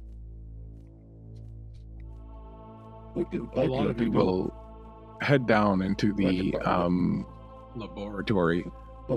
As you get down there, give me a medical aid roll, Kurt. The rest of you come down and you find the scene pretty much as it is, except that at this point, Nicky has moved Swain over. He's sitting in a chair and he's got a cup of water in his hand and he's just kind of leaning on his knees. You can see he's got a bit of blood in his beard. On the ground, covered with a sheet, is a body. You can see a little bit of blood kind of around. You can see the words painted on the wall. Also, when you come in, I'm sure that Phyllis will point them out to you. What do you want to do? I got one success for what it's worth. The machine that's there that you're looking at, has very little to do with anything concerned with, the geodome or anything like that. It's completely different. It does have some components and bits to it that you recognize from bioengineering and things like that, biomechanics. But you can't decipher at all what it's made for. But it's definitely like really big and really expansive project. What is this Swain? Is what I'm looking at here? Is this Swain? Wayne looks up. Oh God, Nicholas, is that you? Hello, you remember me? I am very thankful that you remember me. How are you, Dr. Swain? I've been better. What are you doing here? We bring Aster. You what? Yeah. She needs a new sleeve. Please stop calling them sleeves. That's what it is for her. The only thing that matters is what's in your pocket, my dear. Everything else is just a sleeve. A new set of clothes, if you will. I look at Swain and just hold out the memory core. Again, over. I said I look at Swain and I just hold out the memory core. He takes it. I know you're dealing with a crisis, but so are we. Well, this is very interesting. Did you make this, Nicholas? I took it and did my best to preserve it for time, as we needed to find another 10, and it seems you have 10. I could not find a way to put it into a lower grade model, so this was the best option to ensure that the core didn't disintegrate and we lose Aster entirely. Apparently, Aster is very important to Athena on many levels. It's quite interesting. You're still the same little creep you always were. A brilliant, but a creep. I'm very good at my job. As that's going on, what are the rest of you doing? Do you want to investigate the scene and take a look around, things like that? Yeah, I think Phyllis is immediately beelining over to Nikki and seeing if she kind of could discern anything further, looking over Vesta. I would like to take a closer look at the scene itself. Maybe not the body, but kind of looking around the scene. So go ahead and I will tell you the rolls you can make and tell me which one you want to make and make it, okay? So you can make tech, observation, stealth, medical aid. So tech, observation, stealth, or medical aid. I'm going to probably do stealth. Yep. I feel like Twitch would probably try to hop on the whatever the network is and see if he can access any sort of vid files or any sort of records of entry by non-authorized personnel, that sort of thing. Yeah, so give me a tech roll. 2 successes. I'm going to use an advantage. What's Phyllis doing? I think Phyllis is kind of glancing around as she walks back, and I'll make an observation roll for that. But she's walking to Nikki because she kind of tasked Nikki with looking over Vesta, seeing if she saw anything like, aside from her eyes being out of her skull, anything kind of like out of order or strange about her, and just kind of looking over Vesta herself. Okay. So give me your successes. There is no fucking successes on that observation, by the way. She's too concerned. Twitch, what'd you get? Twitch got 1 success, and while he's doing this, he's just gonna sort of like nonchalantly comment to Athena. Oh, what is this? Why is it so important to get a new sleeve, as your friend says, for Ambrose. Anyhow, what's the urgency? Well, I would have to say that the entire state of the company and perhaps this entire compound would be at risk if we don't get Aster back online. This place. Yes. And then he's doing his terminal stuff. You want to push creep? Yeah, I'll push. All right, so you're gonna take. I get a resolve. stress point A from resolve, that, right? Yeah, you're gonna lose a resolve. Yeah. Kato, what did you get? And- I'm sorry. How does that work? I reroll everything or Everything just that one? wasn't a 1. Okay.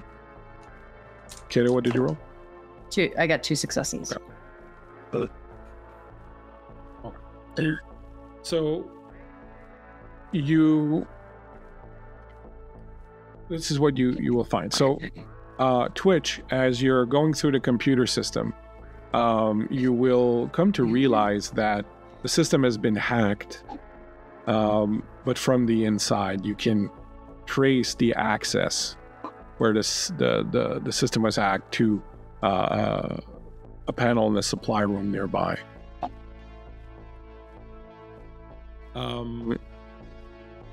With your observation,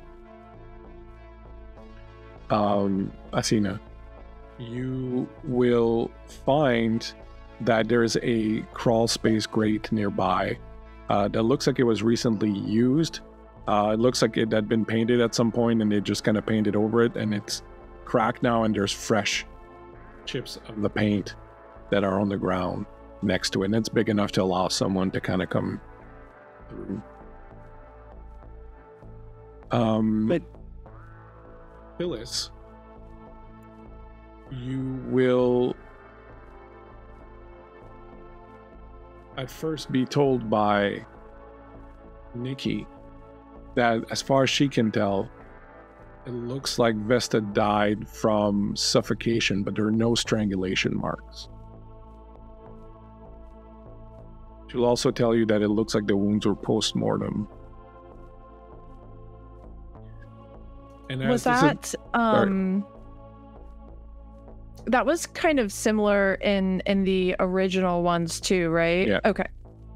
And as all is going on with your observation roll, as Nikki's telling you this and you're kind of looking around and you're wondering, what could have happened, you notice under a table nearby what appears to be an injector.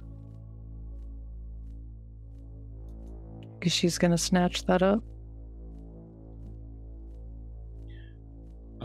You pick it up, and it's one of those one-shot and done disposable injectors. Give me a connections roll. I am gonna go ahead and use an advantage on this. If you're gonna show it around, you could get help, but it's up to you. That's one success. With one success, you find a little symbol on it that tells you it's from a place called Braun Medical. But one success is not enough to get more than that. She's going to look to Nicholas and Aiden and kind of hold this injector out. Anybody recognize this? Yeah. Braun Medical. And we can make a connections roll. I will make a connections roll. One success. Anybody else do it? Sure. Sorry, I suddenly had a Vesson character sheet up in front of me, and I was like, "Ugh." It's Monday. Don't travel in time. I'm not trying to. I didn't mean to. Sheesh. One success. Okay. So between the two of you, you will know that Braun Medical is a subsidiary of Wallace Corp. It is a military contractor that creates battle drugs. I think you got a big problem on your hands. And I also point to the crawl space grate. Someone's been in your space. looks like this system was hacked from the supply room. How many Nexus models do you have here? So you're on the side talking to Swain. He's like, we have a little over 120 odd Nexus 9 people here. Wow. More He just like coming every stares day. in fascination. More coming every day. Nicholas, you know this thing is disintegrating, right? I assume you have a copy. No, unable to make a copy of it. We could only buy it about a week or so's worth of time. You see, You have less than a week. You've got hours. I figured we still had like 2 days. Oh well. No, it's disintegrating at a rapid rate. The rate at which it's disintegrating is doubling almost every. I'm no Dr. Swain. I just did what I thought you would do.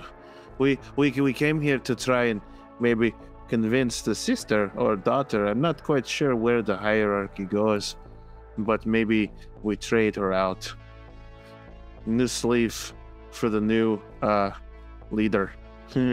He looks up and he looks at Phyllis from across the room where Phyllis is working. And he says, I spent too long playing God with so many of these poor people's lives. He hands you back the chip. I want no part of this. It's a decision for Phyllis to make. But you don't understand. No, you don't understand, Nicholas. If Phyllis says no, it will be no, and a lot of people will support her in that. If Phyllis says no, this is replicant leader, for lack of a better term. You're what would it be like assassinating the president if we still had one?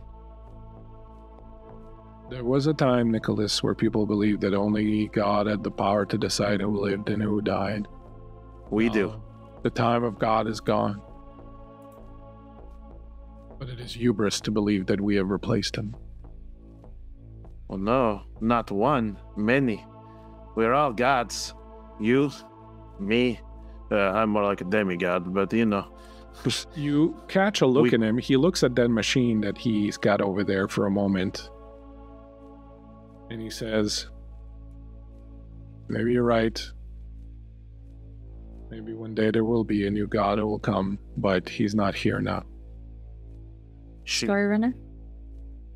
Would we be hearing this conversation happening, or are we? No, too you're far all away? doing your investigation stuff. Okay. She's an Aster. I'll speak no more on it. It is not for me to decide any of this. I want no part of it. And if she decides yes, then you'll help, yes? Or are you going to leave the fate of all replicants in my feeble hands? Not that I'm not up to the task, but who knows what could happen. You were always brilliant. Your problem was never your brilliance. I just want one of my a lack own. of humility. Well, I mean... But still, you won't help if she agrees? If she asks. Okay. And he kind of like slunks over to go back over to Athena. You will, as you're collating all this information, you will find that the crawl space that you found leads into the area where the computer was accessed, and that there is beyond that another access to the outside of the compound. And you will notice once you go out there, you will see tracks. There's one pair of tracks that lead off away from Bakersfield. Size of the shoe? Very large. Let's say.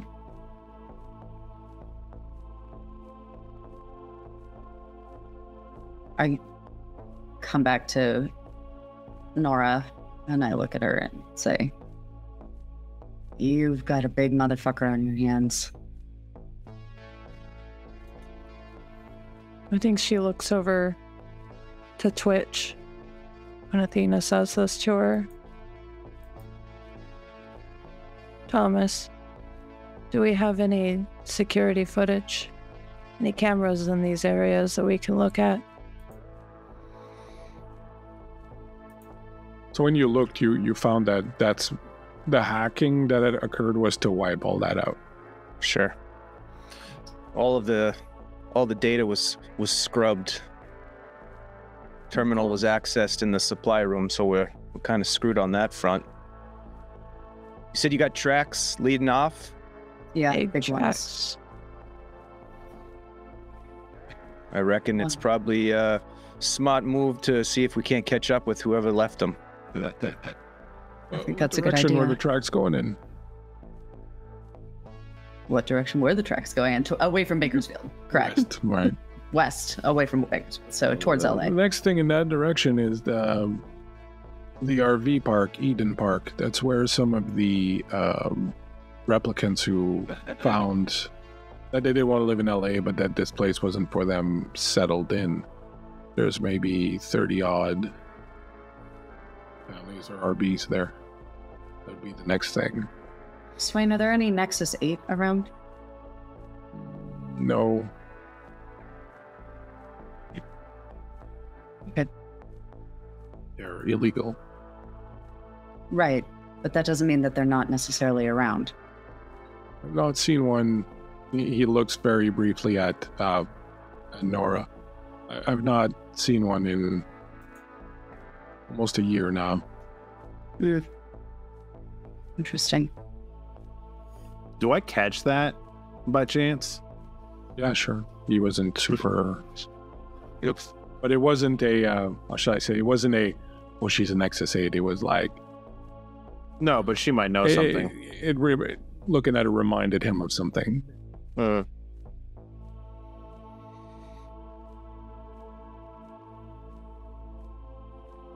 What do you want to do?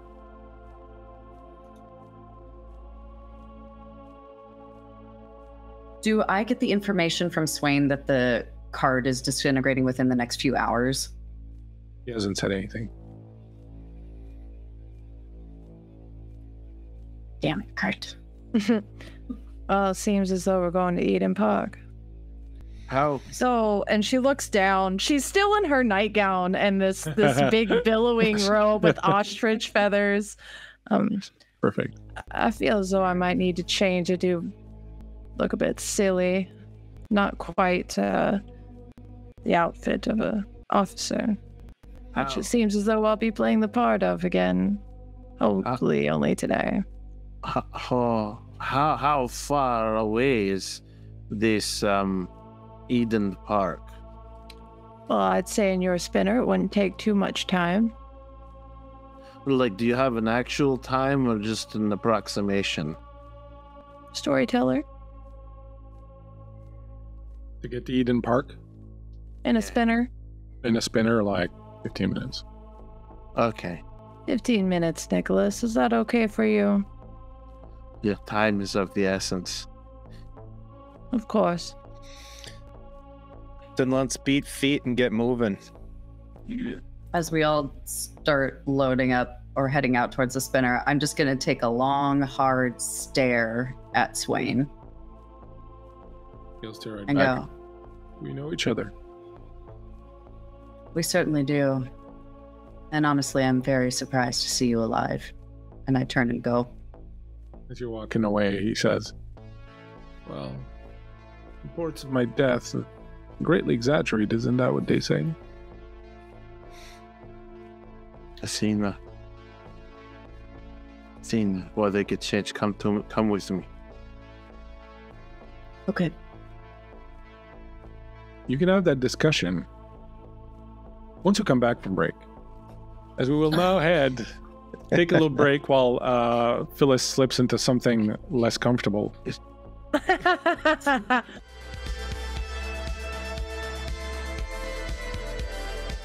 My friends, Y'all need help. Like, for real. be seeing your character. We have taken a break. We have come back. The characters are on the are investigating the murder of Vesta, the leader of a replicant commune, I guess, for lack of a better word. At the same time, there is a situation where Kato's character and Kurt's character are attempting to convince Creep's character to give up her body for science so that they can put their boss's personality and memory in the body, which is not anywhere near as kinky as it sounds because someone's got to die for that to happen. Which, I mean, I guess maybe that's your kink, but, you know, we're not going to kink shame here.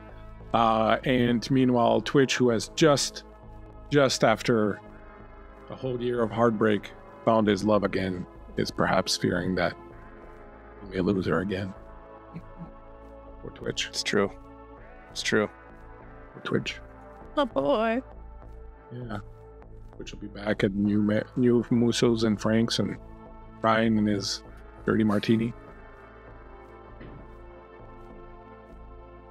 You have found tracks and all clues point towards a RV park called Eden, just outside of Bakersfield, and y'all are heading there. You're headed to the spinner to make your way there. Anyone want to do anything before you get into the spinner and fly off? I pull Athena to the side while they're making like they're real people. We have 2 hours, not 2 days. You said 2 days. Yeah, I mean, I forgot to move a decimal point over, and, you know, it happens. Fuck. This is what I told you, not to put the gun to my head. Just let's go. Okay. I mean, I could always take her out if we just do it, whether she likes it or not. I haven't ruled that out as an option. It's like changing out the light bulb, to be perfectly honest. Maybe for you. Oh, no, mechanically speaking, it's kind of like using as he's walking over to the thing. And you just see Athena like in a different universe, she's laughing alongside this, but in this universe, she's going, fuck. I think Twitch as they're and, speaking, yeah. Phyllis is just walking out of the bedroom to meet back with Twitch before they meet the others at the spinner, and you see her dressed just the way she was dressed on the first day you met her. She's in her black high-waisted pencil skirt and that cream silk blouse with her little black kitten heels clicking against the floor, and she stops and pulls out her red and gold Art Deco lighter and lights a cigarette. And with that, I am going to get my resolve back because that is my special item. And she smiles softly at Twitch. You ready to do it again, Thomas? With you, babe. You look beautiful, by the way. For old time's sake. I'm ready. She's gonna walk up to him and give him a kiss. A little passion in there. I'm by your side, no matter what happens. And I yours. No. Let's not keep them waiting too long. Yeah, right, let's go.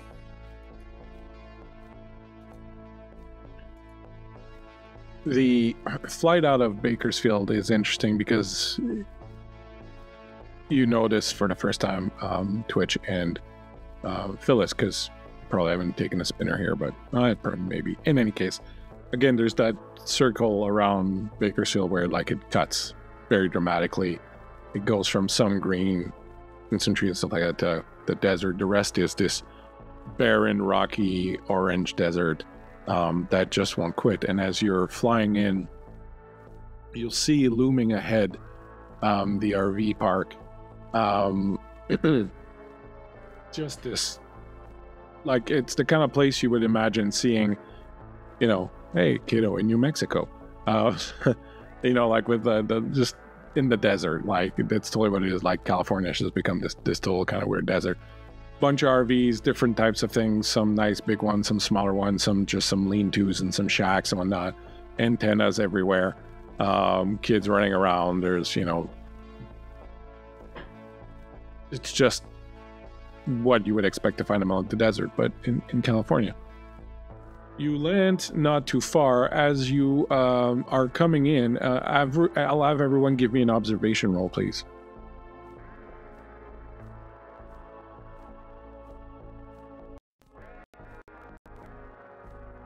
I'm gonna go ahead and use an advantage. As am I. That's, you just re-roll anything that's not a 1? So an advantage gives you Ooh. That's pushing. An advantage just gives you an extra die to roll. You take the smallest of the 2 die that you roll, the 2 dice that you roll, and you roll another one of those, and you can swap out. I'm gonna roll an advantage just to use it. That's 1. Sorry, go ahead, Dave. 2 successes for Twitch. It's 1 for me. Even with re-rolling, I didn't get any. Aww. Well, you're flying. You're too busy flying. I'm busy driving. You guys been nice to me. Eyes on the road. The air. You find so if you rolled 1, you can clearly see that there's around one of the RVs. There's a group of people that have kind of gathered.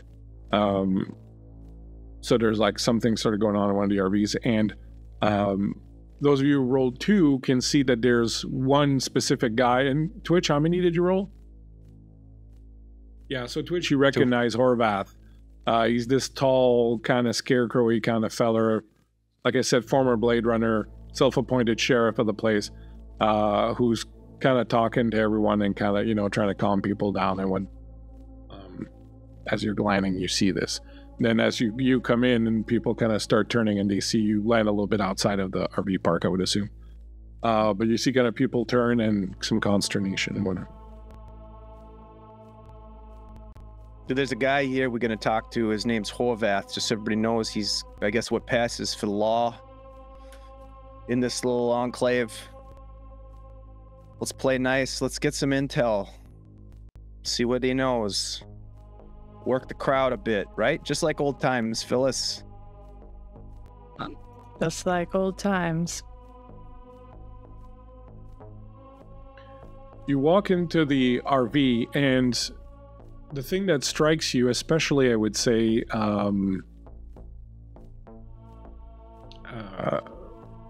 Athena and Nicholas, being from the corporate world. You've seen poverty, there's poverty in LA, but seeing this is really kind of a shock. These people literally have nothing. They got the RV, they got, you know, a bucket made. Like this is poverty on a level you've not seen even in a city.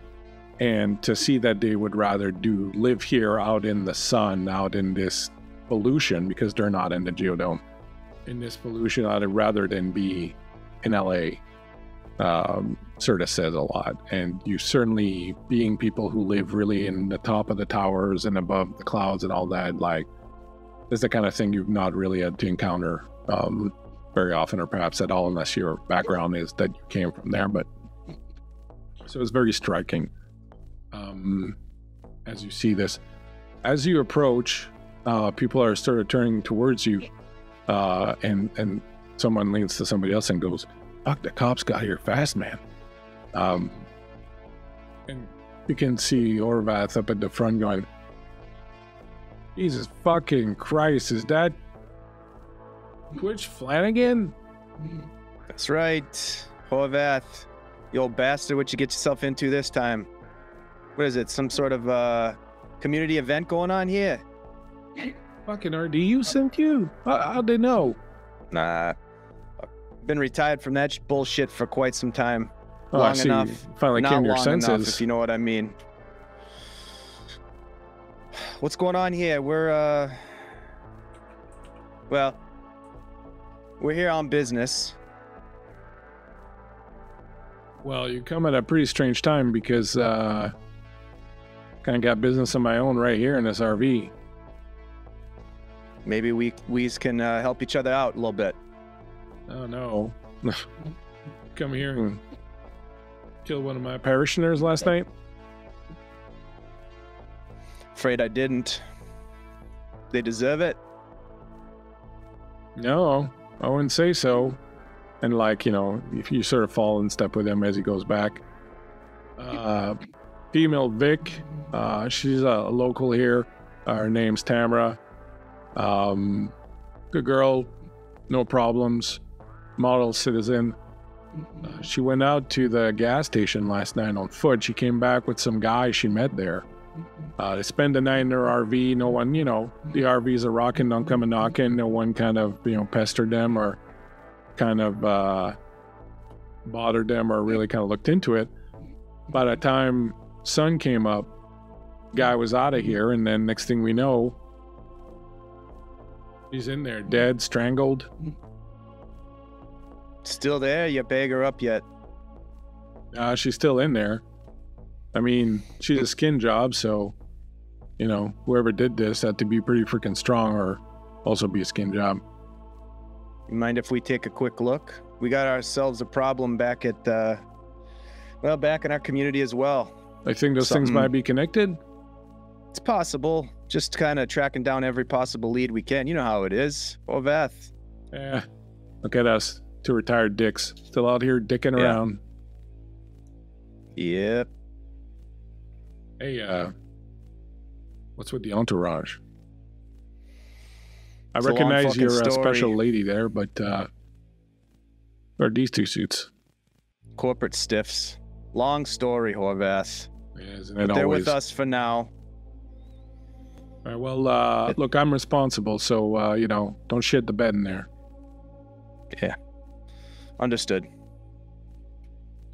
I'll just look back at the rest of them. I'll look back specifically at Phyllis. She follows you. Yeah. You walk into the RV. It's very small. It's kind of one of those RVs like in the back of a pickup truck, like a little camper thing that's kind of back in the back of a pickup truck. The pickup truck's on blocks, which is why she walked over to the gas station last night. She's in the bed portion of the camper, just wearing panties, otherwise naked, obviously strangulation marks around the neck, bluish skin. Doesn't look to have been any sort of, I'll say somebody's favorite word again, fracas. There doesn't look like there was any sort of physical altercation or anything. Aside from, it's clear that there was sex the night before. Place is fairly clean. Does she have both of her eyeballs? Yep. No bodily mutilations or anything, any writing on the walls, anything that we could potentially link the two murders together. No, nothing. Nothing Okay. that jumps out. You see, there's a beer case and some snacks from the gas station kind of thing in a little plastic bag, but otherwise just looks like they'd gone wrong. Very wrong. What do you think, Phyllis? Doesn't seem to be looking like it might be linked to what happened to Vesta. Yeah, seems a bit odd. Why would a Yes. murderer come back here and then shack up with some local, waste time when they're trying to get away? Doesn't make sense. You want to do a medical on the body and kind of try to get a... Yeah, Assuming Nicholas is going to do that. we definitely should. I would be trying to just get a little bit closer to Phyllis and see if I could just have a moment to talk to her. I'm going to use one of my advantages because I want to use them. Athena out there behind Phyllis. Ooh. 2 crits. No. Did you just smell me? Who Wow. quit? So what you come up with is that this woman was killed before the other woman. So as far as you can tell, this woman was probably killed around 2 or 3 a.m. And Vesta would have been killed around 6 a.m. this morning.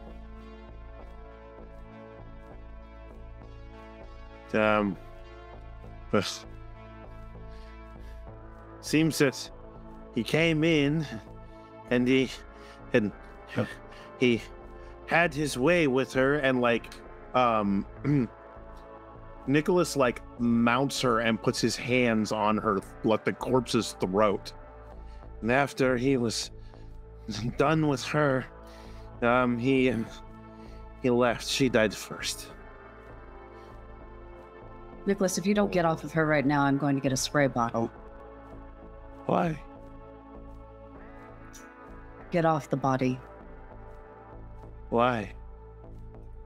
And he like flicks the head. I mean, spare parts. Just have some respect, would you please? For what? This is an active crime scene, pal. Is it? Off the body. Like your friend said. Now. Wait, I have a question. So, if my dishwasher breaks, is it an active crime scene? Well, the likelihood that you'd fuck your dishwasher is also pretty high, so. Well, There's I also did put your face on it. And I just walk over to Phyllis and try and get her alone. Do you say anything to her? I go, Nora, can I have a word in private, please? Of course. Step outside. She follows you out. I know we came here and sort of laid a heap of trouble at your feet, but Nicholas in there, despite his absolute depravity, pointed something out after his conversation with Swain.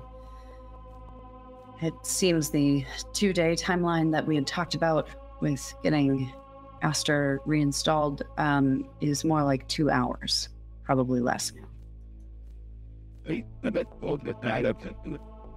The decision is yours, but we'd have to make it now. What was she to you? If you don't mind me asking. Sorry to be so forward. It's all right. She was my employer and my friend. She was very important to me and to many people. That she was. Including you, I imagine. Very much so. I already died for her once. I loved her so much. I was willing to give everything up for her. Good feeling. Do you know what she was working on before she passed? Before it happened? She told me bits and pieces, but she, as you know, was a pretty private person.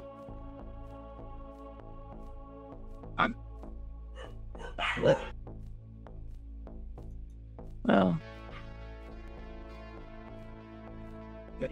it's in my mind. I assure you I haven't stopped thinking about it since you told me. And as we get closer, we'll figure it out.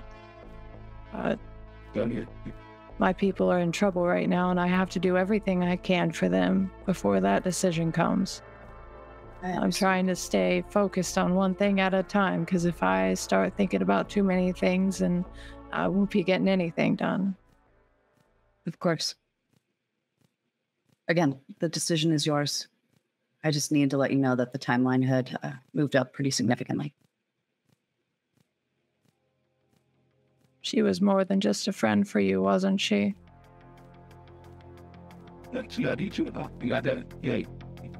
Yes. I can see that look in your eyes. That sadness that nothing can cure. Yes.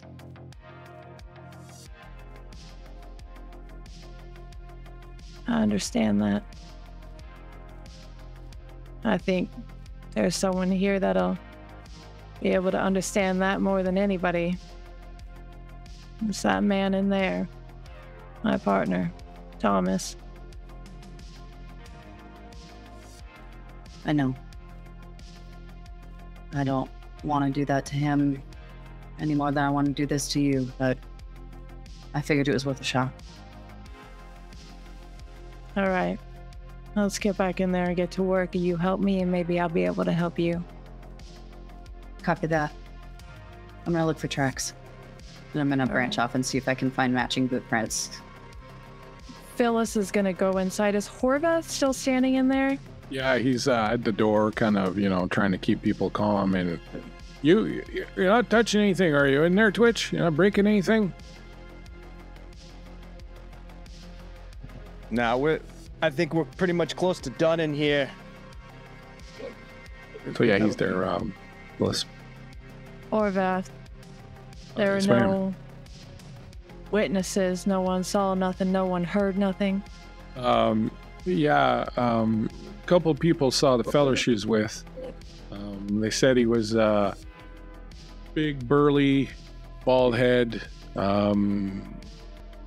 beard.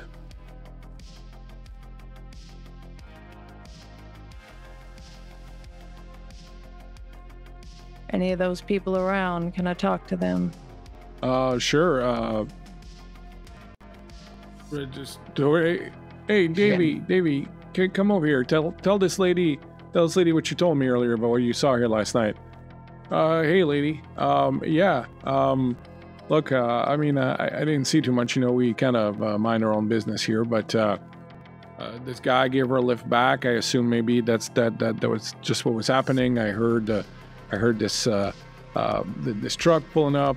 I looked out the window, saw him, burly guy, nothing on top, big beard. He was wearing sunglasses, which I thought was kind of dickish, but what are you gonna do? Black leather jacket. He seemed nice enough. They were laughing, joking when they came in. She had a bag of groceries, a case of beer. They talked a little bit. It seemed like one of them was trying to convince the other to go in. Maybe it wasn't clear exactly sort of what was going on. They eventually went in. At some point the lights went off. I mean, when I do it with my missus, I like to keep the lights on, because I like to see the little bits. But I guess maybe they were a bit more of the shy variety. And well, I know Tamara had been, hadn't been with anyone in a while, so maybe she was just being a little bit gun shy about it all. But anyways, that was the last I heard. And then I heard around maybe 4 this morning, I heard the truck start up and take off. Truck, anything special about it? Look different? Plates? You remember anything? No, but it looked like the kind of beater you would buy like somewhere along the way. Remember back in the day, long time ago, there was this little town. It was just outside LA, and that's where all the Mexicans would go to get their driver's license. And it was just like a DMV and an insurance place and a secondhand car dealership. And the Mexicans would come in and go there, and they would go and get their driver's license, and then they would get their insurance, and they would go buy the car, and then they would fuck off with it, right? So it's kind of like the kind of car you would get in a place like that, the kind of thing that, you commit a crime and then you set fire to it, you know what I'm saying? Not that I know anything about that myself. I'm a baker, but I've read some books. You said he was a big man. Yeah. Bigger than usual? Yeah, pretty big. Like, remember that, what was his name? My dad used to be super into wrestling back in the day. The showstopper, the ginormous gig, the big show, remember the big show? No, doesn't ring a bell. Can't say that I was ever much of a fan of the art. No. Yeah. But he was large. He was big. Yeah, like unmistakably so. Yeah, like if you killed him, you wouldn't be able to stuff him in a refrigerator, He didn't have any distinguishing tattoos that you had seen, did he? No, but you know what he did have? Like these Kind of like, you know, some people will have like little earbuds, like, you know, that they will put in to listen to their KIs and stuff like that. Well, he had them, but they were kind of like grafted or embedded in his skin under the ears, like near the bone ear kind of thing. Would that ring any bells for her?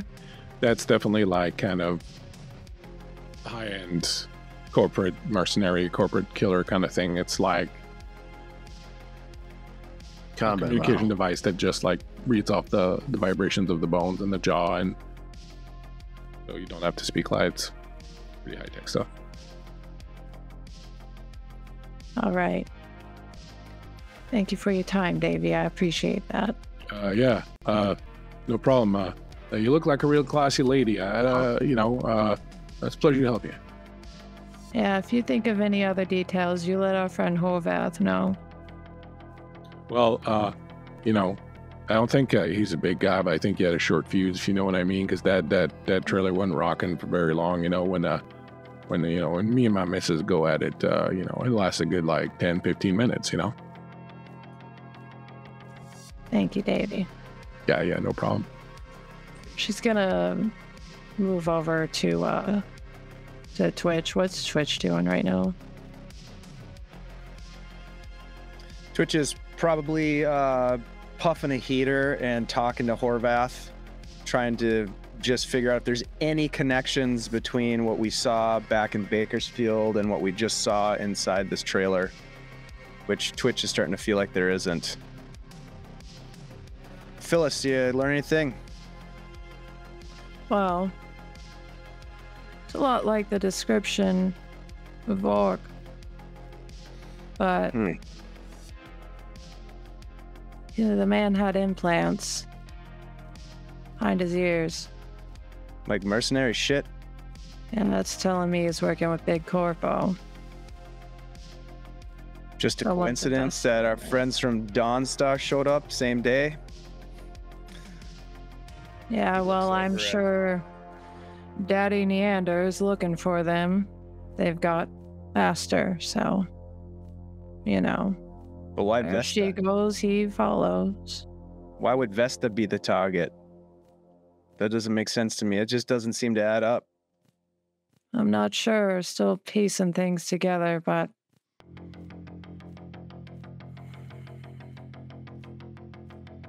they're on the run. She looks at Athena. She says it loud enough that Athena would hear her say that too. We keep chasing. The gas station might have like video recordings.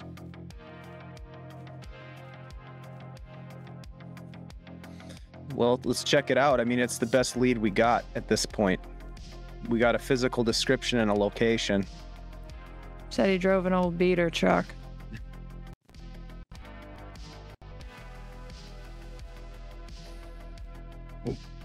Is a gas station nearby? Yeah, it'd be like a 20-minute walk. If you're in there, you'd be there in like under 5. What are Athena and Nicholas doing? I was looking to see if there were any matching prints from the prints that I had seen leading away from. Yeah, there's exactly the same around the entrance of the... I mean, it's hard because people have been back and forthing, but just inside there's like, you know, like some dust and like a footprint, and you can see that it's the same. Yeah, I figured. I would have heard Nora inside. Did I hear the rest of the conversation about going to the gas station? Would I have overheard that? Time is of the essence. If you want to use a spinner, I'll take you. Let's spin up. I'm just visualizing Nicholas still on top of the body. Are we going now? Yes. Okay. Fucking Igor. A couple minutes later, you arrive at the gas station. It's out in the middle of nowhere. It's just like a main building with like 6 pumps, but only one that works. an old garage that has like the door is half shut, rusted in place, long grass sort of everywhere. Not a lot of traffic here. You hear, as you kind of land, you hear very distantly inside there's a radio that's playing some old country song. But otherwise, it seems very quiet. You don't see anyone. You don't hear anything else. It's just that there's a tear in my beer, kind of playing. There's no attendant? You don't see anyone inside. Hello? He's just gonna like knock his fist on the checkout counter. So you're going in, you're going to the counter. What's everybody else doing, Phyllis? I think Phyllis is gonna stop, and while Twitch is trying to find someone, she's gonna look to Nicholas and Athena. Nicholas when and you Athena. guys, oh, go ahead. No, I thought you were waiting to see what they were doing, so I was prompting that. But if you were gonna say something, Yeah, no, she gotta talk to them. Okay, go ahead, please. When everything went down with Aster, where have you been since? You been running? Hiding out, mostly. All right. Something about this feels off. I'll sin. Almost like we're being baited. Me and Thomas. I can understand why you make feel that way. Not by you, of course. I believe your story. I see that spinner. You're the last viable host or sleeve or body or whatever you wish to call it for Astra. Once her time runs out, then she's no longer a threat to any company. So yeah, you're being baited. You think Wallace knows this? Wallace Boots? Oh yeah.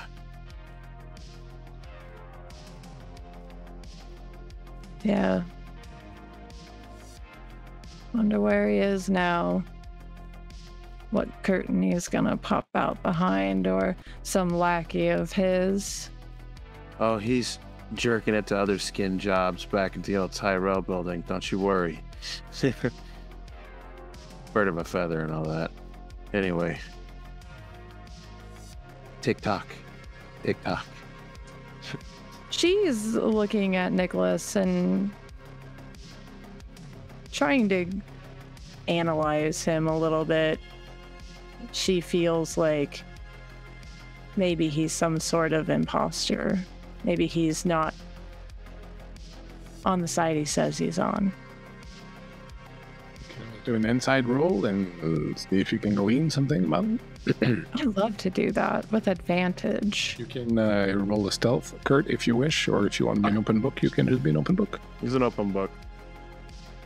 He's the kind of book that's kept behind the counter that you have to ask for with shame in your eyes. Restricted section. Yeah. You gotta put those gloves on. The museum kid gloves. Can I get the the books? Get the books. Books. It's 2 successes. So I would say ask Kurt a question, and with those 2 successes, I will say that Kurt will answer as honestly as possible. Say, you're not working for old Wallace, are you, Nicholas? Fuck. I know how you scientist types can be. No, I'm not working for that guy. Not anymore. Sorry. Pay sucked, hours sucked, and he really thought he was God. I know better than that. Why Dawnstar? Why Aster? Because maybe Athena will love me if I save her girlfriend. Oh. She looks over to Athena.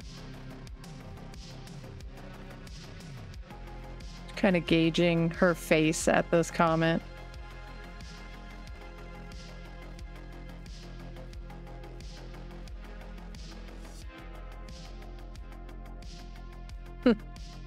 Trouble in paradise. Sure. Call it that. Very interesting. She's gonna turn around and walk away to join Twitch.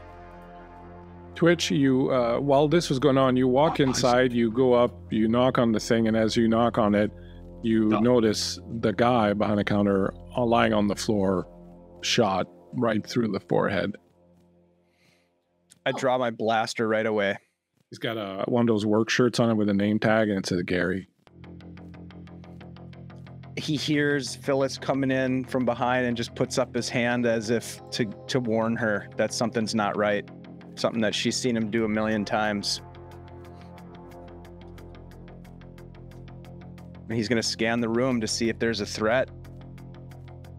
Go ahead and make me observation roll. Yeah, I think Phyllis sees this and she kind of hikes up her skirt a little and pulls her pistol from the garter there, and is also going to join him in scanning that room. I am cursed tonight. I rolled so poorly, and then I used one of my advantages, and I still rolled so poorly. God damn it. I used an advantage and got 2 successes. Hey. Well, bully for you. Yeah. I got no successes, so I am going to rely on Twitch's success. Yep, hopefully. Your little gun is stuck in your garter belt, and you're like, motherfucker. Things got a little tighter over the last year. Shittiest body. Whoa. It's a different model. That's right. Still getting used to this one. And Nicholas, did you roll or? Yeah.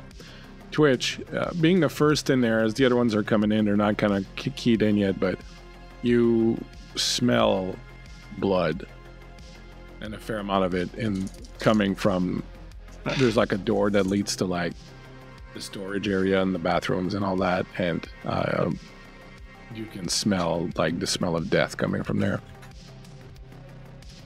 I will very carefully, with gun drawn, very tactically move towards the source of that aroma. Take a peek in. You take a peek in. When you do, you see on the ground the body of a very large man, bald, with a beard, a couple of implants on either side of his neck, bullet right in the side of the head, lying in a pool of blood. What the fuck is this now? Look around, any threats in the room besides what you just described? No, you will kind of taking a quick look around and sort of figuring it out. It looks like someone was waiting for him in here.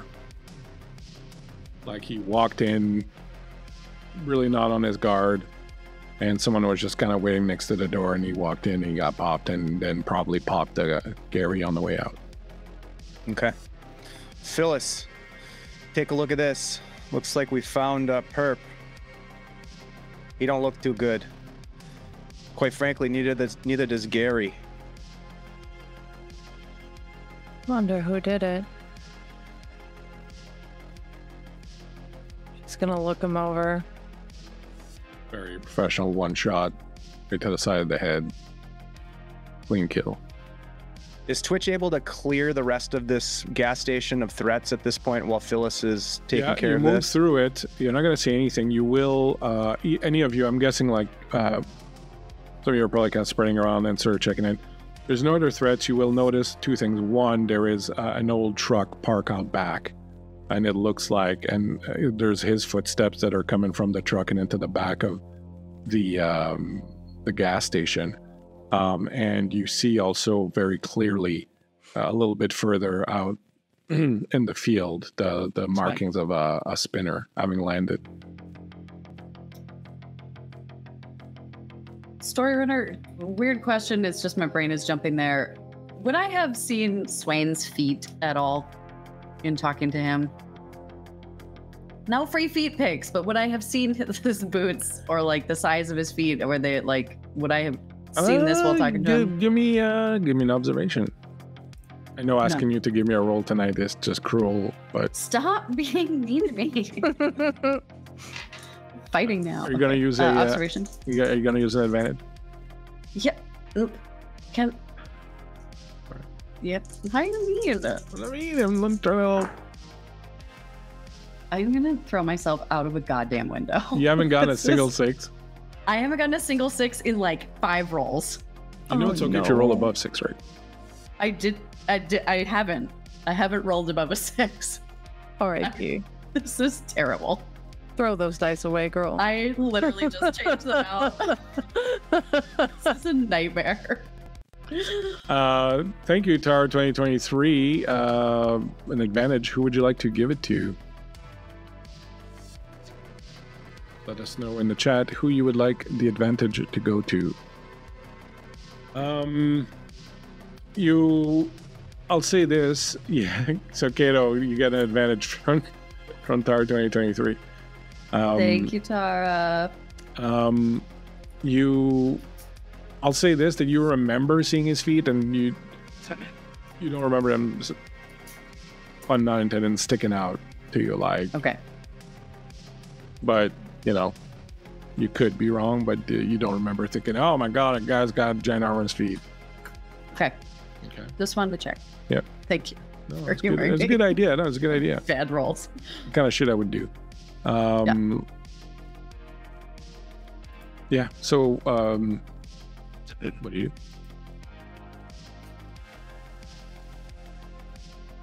Next thing Twitch would do would be to access any sort of CCTV feed or any digital data that might be available at this location. Right. You can go ahead and do a tech check. I'll use an advantage. Yeah, Bull, it's 200 bits to give an advantage to a player, or 500 bits will give an advantage to each player. It's just Tar, you got it. Yeah, the king on it. What else is everybody else doing at this time? While Twitch 2 successes. Twitch is playing with the Commodore 64 that runs this place. I think that Nicholas is going to look over the body. Excellent. To try and identify who its maker is. Give me a medical, and the Bull has given everyone another advantage. 2 successes. Okay, what is Phyllis doing? I think Phyllis has lit a cigarette and she's kind of just mulling over all the evidence that they've gathered so far, and especially now with this man dead in here, it's clearly not him who killed Vesta, since we know that happened after. I'm not so sure. This looks like it's very fresh. Oh, it does. Mm-hmm. Which is what I was about to tell Kurt. Kurt would be, Nicholas would be able to tell you with his medical roll that this was like done less than 30 minutes ago.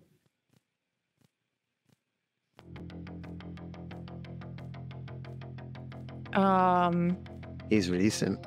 Yeah. Still warm.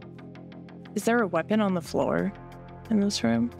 No, but he has one on him.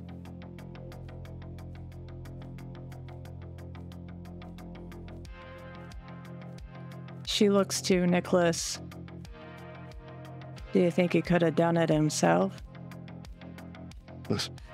I mean, shooting yourself in the base of the skull from behind. You know, I mean, sure, he probably could, but at the same time, not very practical and pretty tricky to pull off.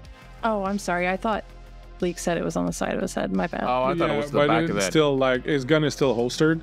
There's no burn marks, so it was done from... Okay. Yep. Twitch, to answer your question while we're at it, you go to scope out the Commodore 64, and there's no Commodore 64. In fact, everything that was there has been taken out. Well, shit. Do I get a make or model on him, or is he human? He is human.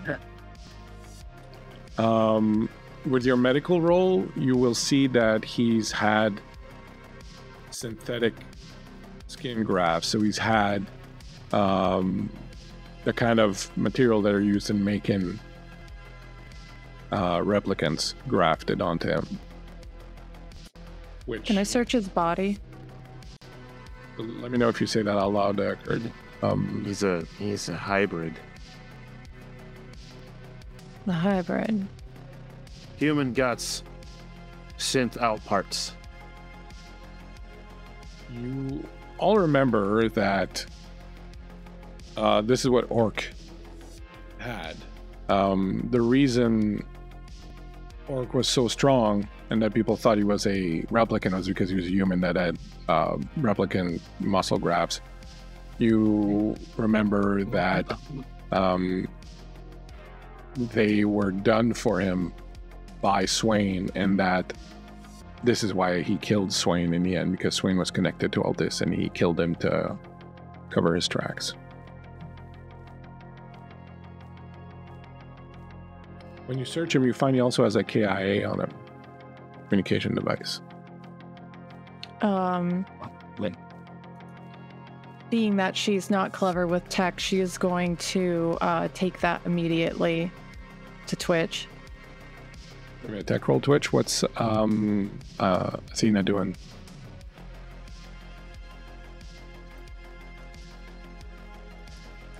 And we've swept the whole room, correct? Yeah. One success for me. One success for me with advantage. The last call that came in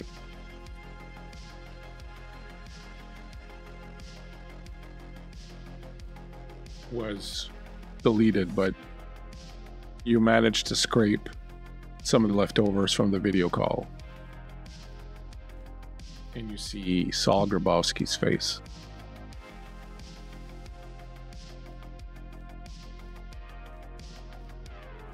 This fucking guy. Fucking Saul. Jesus Christ. Can I make out anything that he says, or?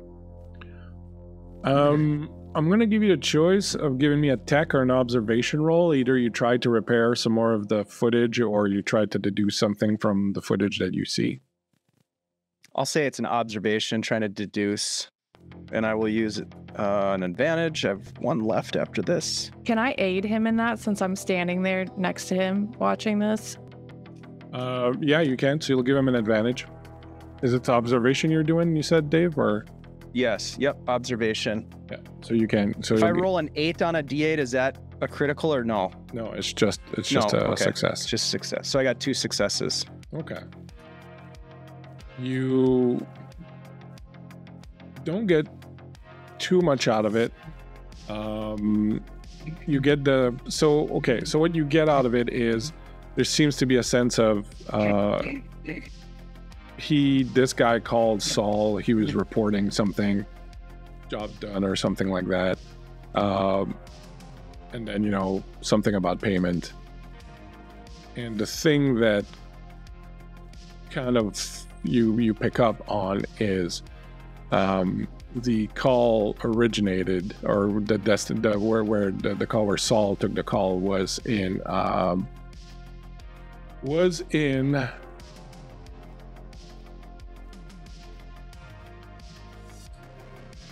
Pismo Beach.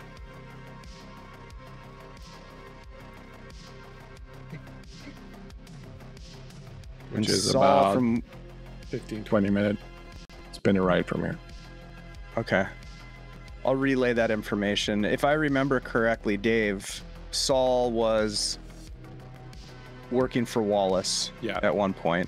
Saul was one of Wallace's guys in the LAPD, and he recently, after the whole fiasco with what you did, with Orc and the covered job he did there, he got promoted to, like one of the 3 commanders, basically, of the LAPD. And this goes all the way up. Pismo Beach.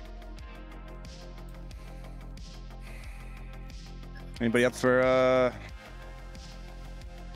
little trip? On your clock, Fine. there's about an hour left.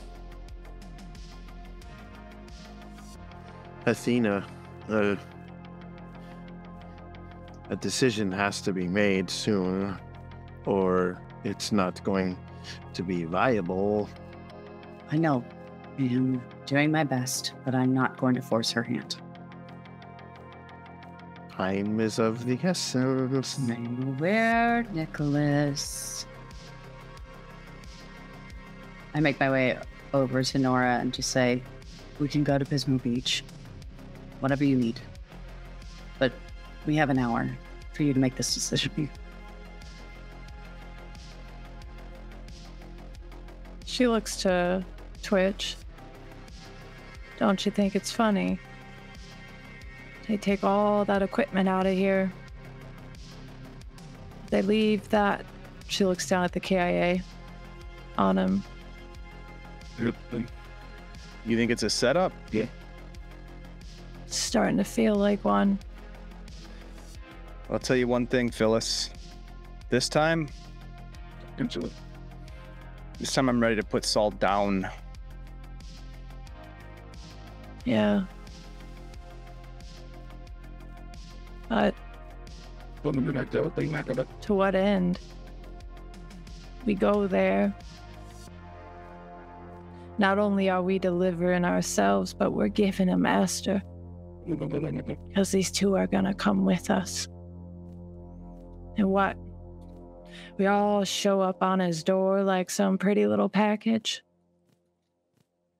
Just like he wants. What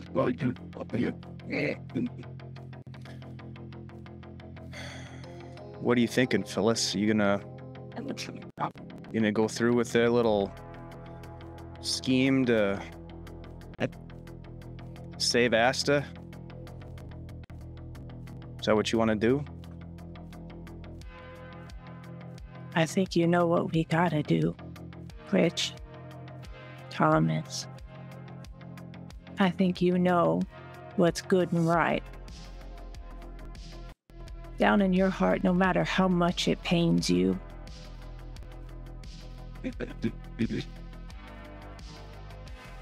Well, I said I'd be there for you no matter what you decided, and that hasn't changed. I love you, Phyllis, and I don't want to lose you again, but you got some heart, kid. That's for damn sure. I'm with you. He reaches out and just grasps your hand and squeezes it tightly.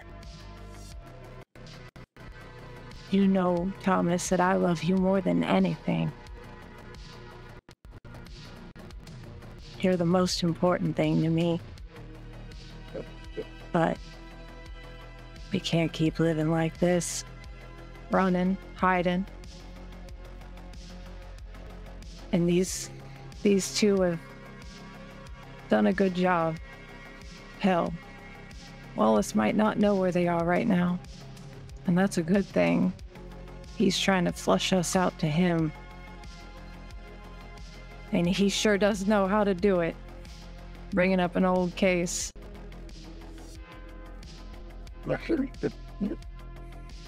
There's one thing I don't like is being manipulated.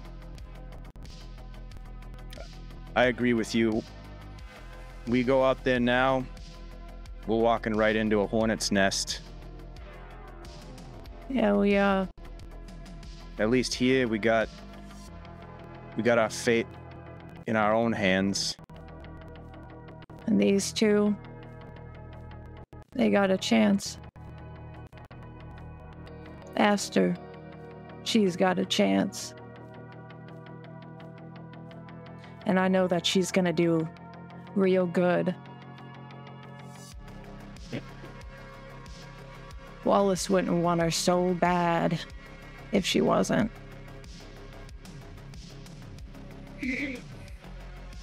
Well then, I guess we know what we gotta do. I did. I think we do.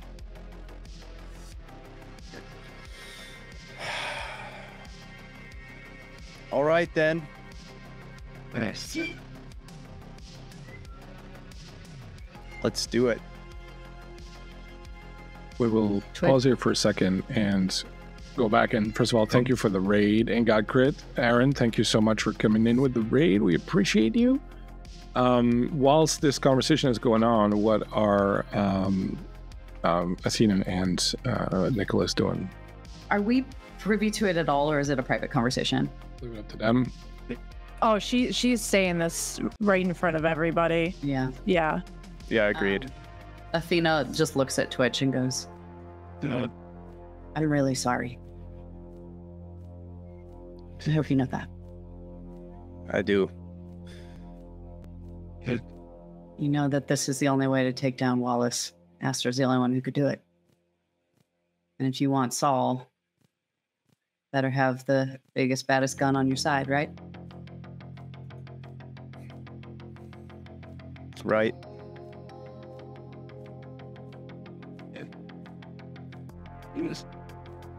You get it. Nora, thank you. That's it. The name's Phyllis. It's her ring. Phyllis.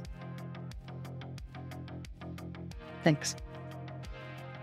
She looks to Nicholas. You said before there was a chance that both of us could survive this. There's a chance. My bad.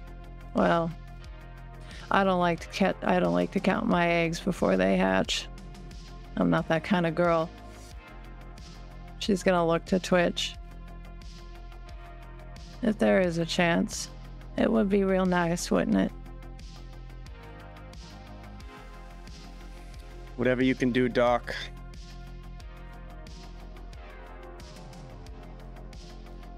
Whatever I can do, yes.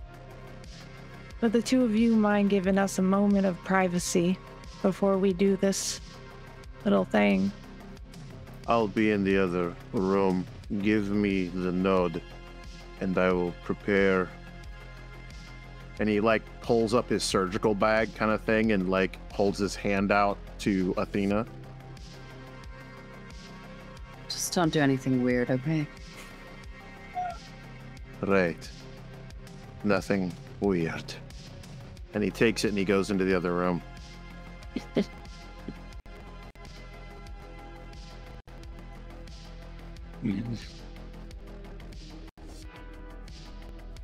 I never was any good at goodbyes.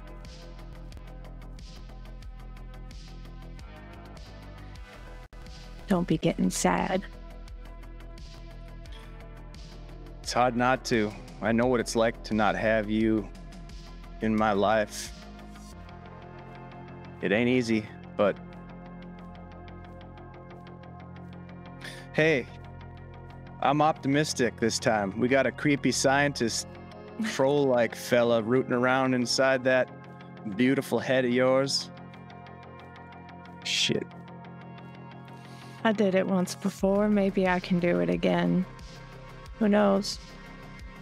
But I think these kids are gonna need you either way. I think you should stay with them. Stay with Aster.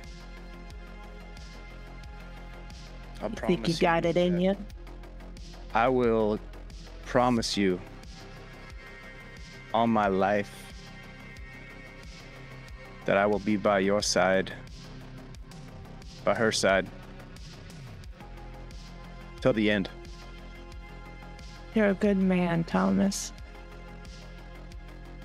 You make me the man I am. You did it all yourself.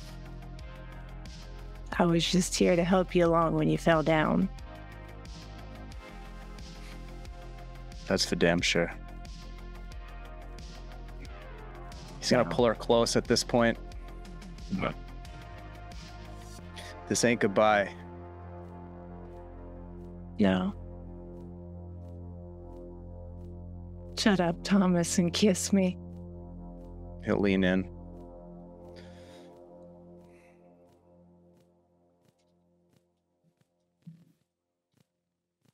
What are Athena and Nicholas Following doing? Nicholas into the other room. You're not going to want to be here for this. I'd like to keep my eyes on you and on her if I can. So, I'm here to tell you, you won't be here when I do this. what do you mean? Why would I not be here? Because the fields in which you emit when I expose her capacitor cavity could neutralize the entire process and kill them. That's why you can't replicate. Humans have to make you. Okay. How far out do I need to go? Outside the room should suffice. Fine. You scream if anything happens that you didn't. Don't worry, I'll be like, oh no, help me. The fuck out. Yeah, let me do my job. Don't be a dick. You're welcome. I get the sense that Twitch would definitely want to be there to observe what happens. So he will stay in the room. No. You do not want to be here. You need to remember her as she was, not what she will be. Appreciate your advice, Doc, but I'm not fuck yourself. I'm not giving you an option. The last thing I need is a trigger-happy Blade Runner. If she starts to spasm or something starts to go wrong. That's why family's not allowed in operating rooms for a fucking reason. Because you distract us from doing our fucking jobs. Hey, Doc, you're wasting time. No, you are. I hear this argument happening and I go, you boys settle it. Twitch, come on.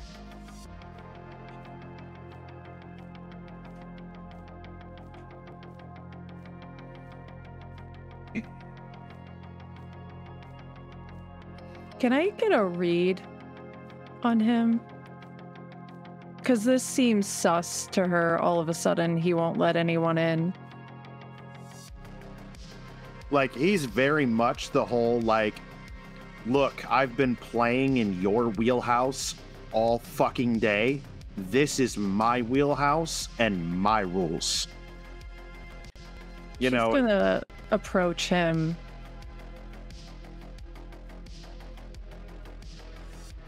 I'm not sure you understand, Nicholas, but Twitch has already seen me die, and we've said a good goodbye. Just let him stay. He ain't gonna do nothing to you. He knows what this means. In fact, and she looks out the doorway to Athena, he's gonna stay with you two. If anyone knows all the tricks that those Wallace bastards are gonna try and play to flush you out, it's this man right here. We've seen and done a lot in our time together. Hell, we could smell this whole trap a mile away.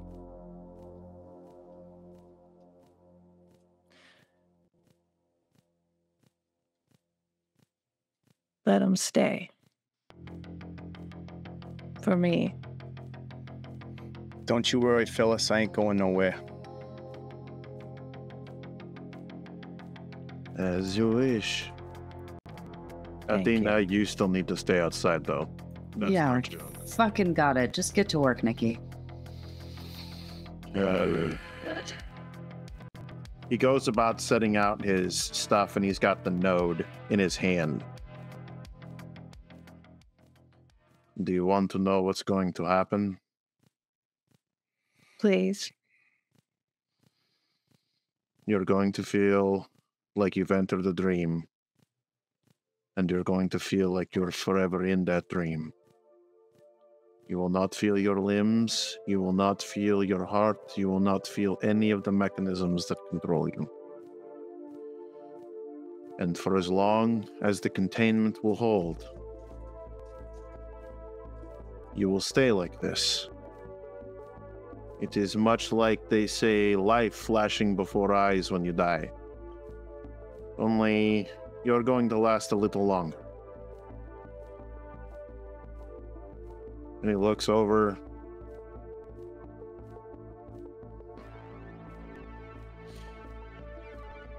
And he goes towards your chest. Despite popular belief, it's not in your head. Amazingly enough, your core is your heart. And he slowly starts to like pull your shirt apart and press in on your chest. And even though you've got like this synthetic skin, a line immediately forms and it opens. I think as he describes to her that she's going to go into a dream, the dream of Blake comes back to her. And for once, she remembers what Blake said to her. She starts to recall it as though she were just there. And she looks to Twitch in those final moments as he's pushing into her chest. Do me a favor and check on my friend Blake sometime, will you? Of course I will. I love you. And I you. Do you? And he looks to Twitch. Do you really love her? With all my heart and soul. I know this feeling. And he leans in. Close your eyes. And you feel his hand press against something, though you don't feel anything pull out.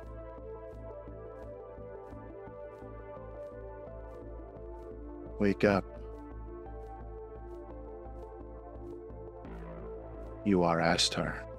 And you see him with Aster's node crush it in his hand and drop it on the ground. You are what Aster fights for. It is done. And he goes and he starts putting his tools away.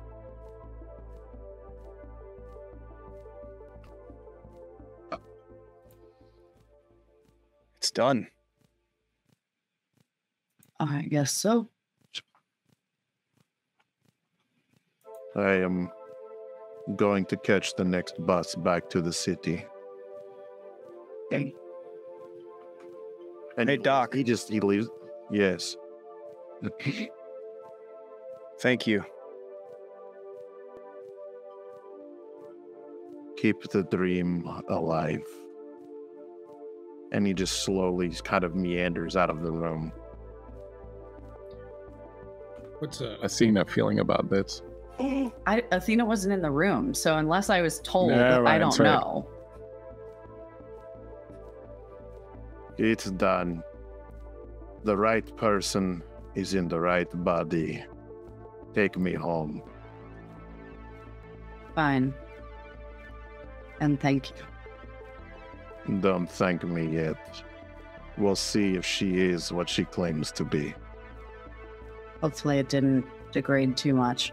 So, we'll see. It'll probably take about a week or two for things to convert over. Right. Until then, they may seem like a different person. They may seem like they aren't themselves. residuals, it happens. Do we keep her here, or do we take her with us? Leave her here. Come back in the week. She'll know who she is, so she'll find her way to you. Besides, better out here than in the city, till she figures herself out. Good plan. Twitch, do you think you can keep an eye on her in that time? You goddamn right I can. Great. We'll be in touch. Sounds good. It'll be good to have you back, Aster. Safe travels. Thanks.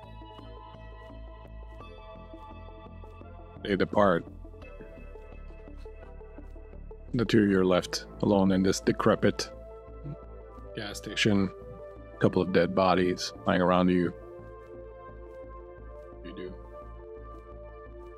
Twitch will just take a couple of steps towards Phyllis. You okay? I'm not sure. I don't know if that was the right decision. She looks lost. For once. Agreed. Just because the way things went down here doesn't mean there's not going to be a lot of work to do. You're up for it, yeah? I feel the weight heavier than ever now. But of course, I've always been up for it.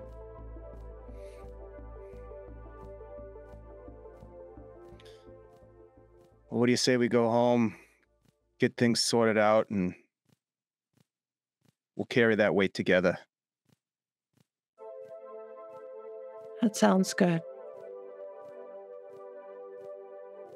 It's good to have you back. I just hope this was the right choice. Only time will tell. We got a lot of work to get to. Indeed we do. And if I may, one item that I'd like to put on the list is we got to go over to, Pismo Beach and pay a little visit to my old buddy Saul. Because that motherfucker has done far too much to mess up our quality of life. Just throwing the idea out there. Terms. Now you're talking. And a little later that night, whilst Twitch is fast asleep, and so are you,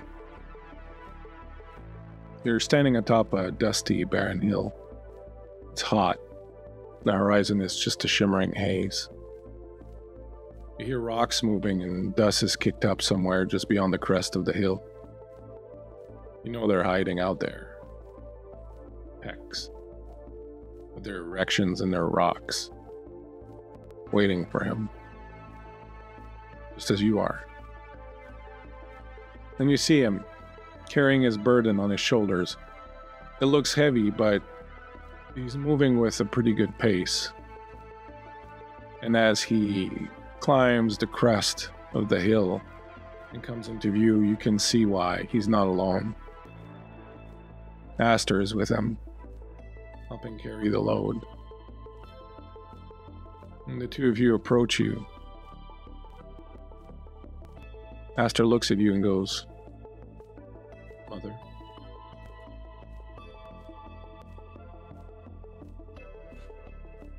Blake looks at her, looks at you.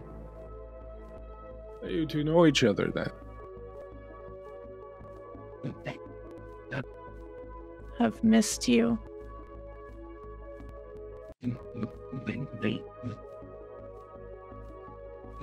Comes over. You remember that time we talked on that rooftop?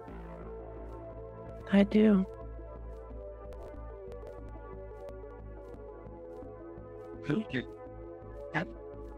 There's a lot that needs to be done. Your father, the one who cast you out, the one who threw you down from the heavens where you used to reside, Morningstar, down into the filth below where you now are. You won't rest on this. You won't rest on this because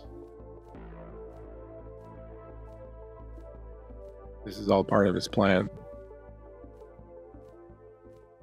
Blake says, I always wondered, it was always weird to me in the story why if God is omnipotent and he knows that the devil's going to come back and make Eve eat the apple, why he puts the tree of knowledge right there. Like, if you didn't want them to eat it, you knew they were going to eat it, wouldn't you put it somewhere else? Aster says, I think that's kind of the whole point. The whole point is seeing whether or not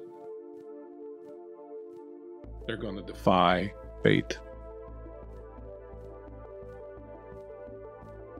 Are you willing to defy fate, Mother?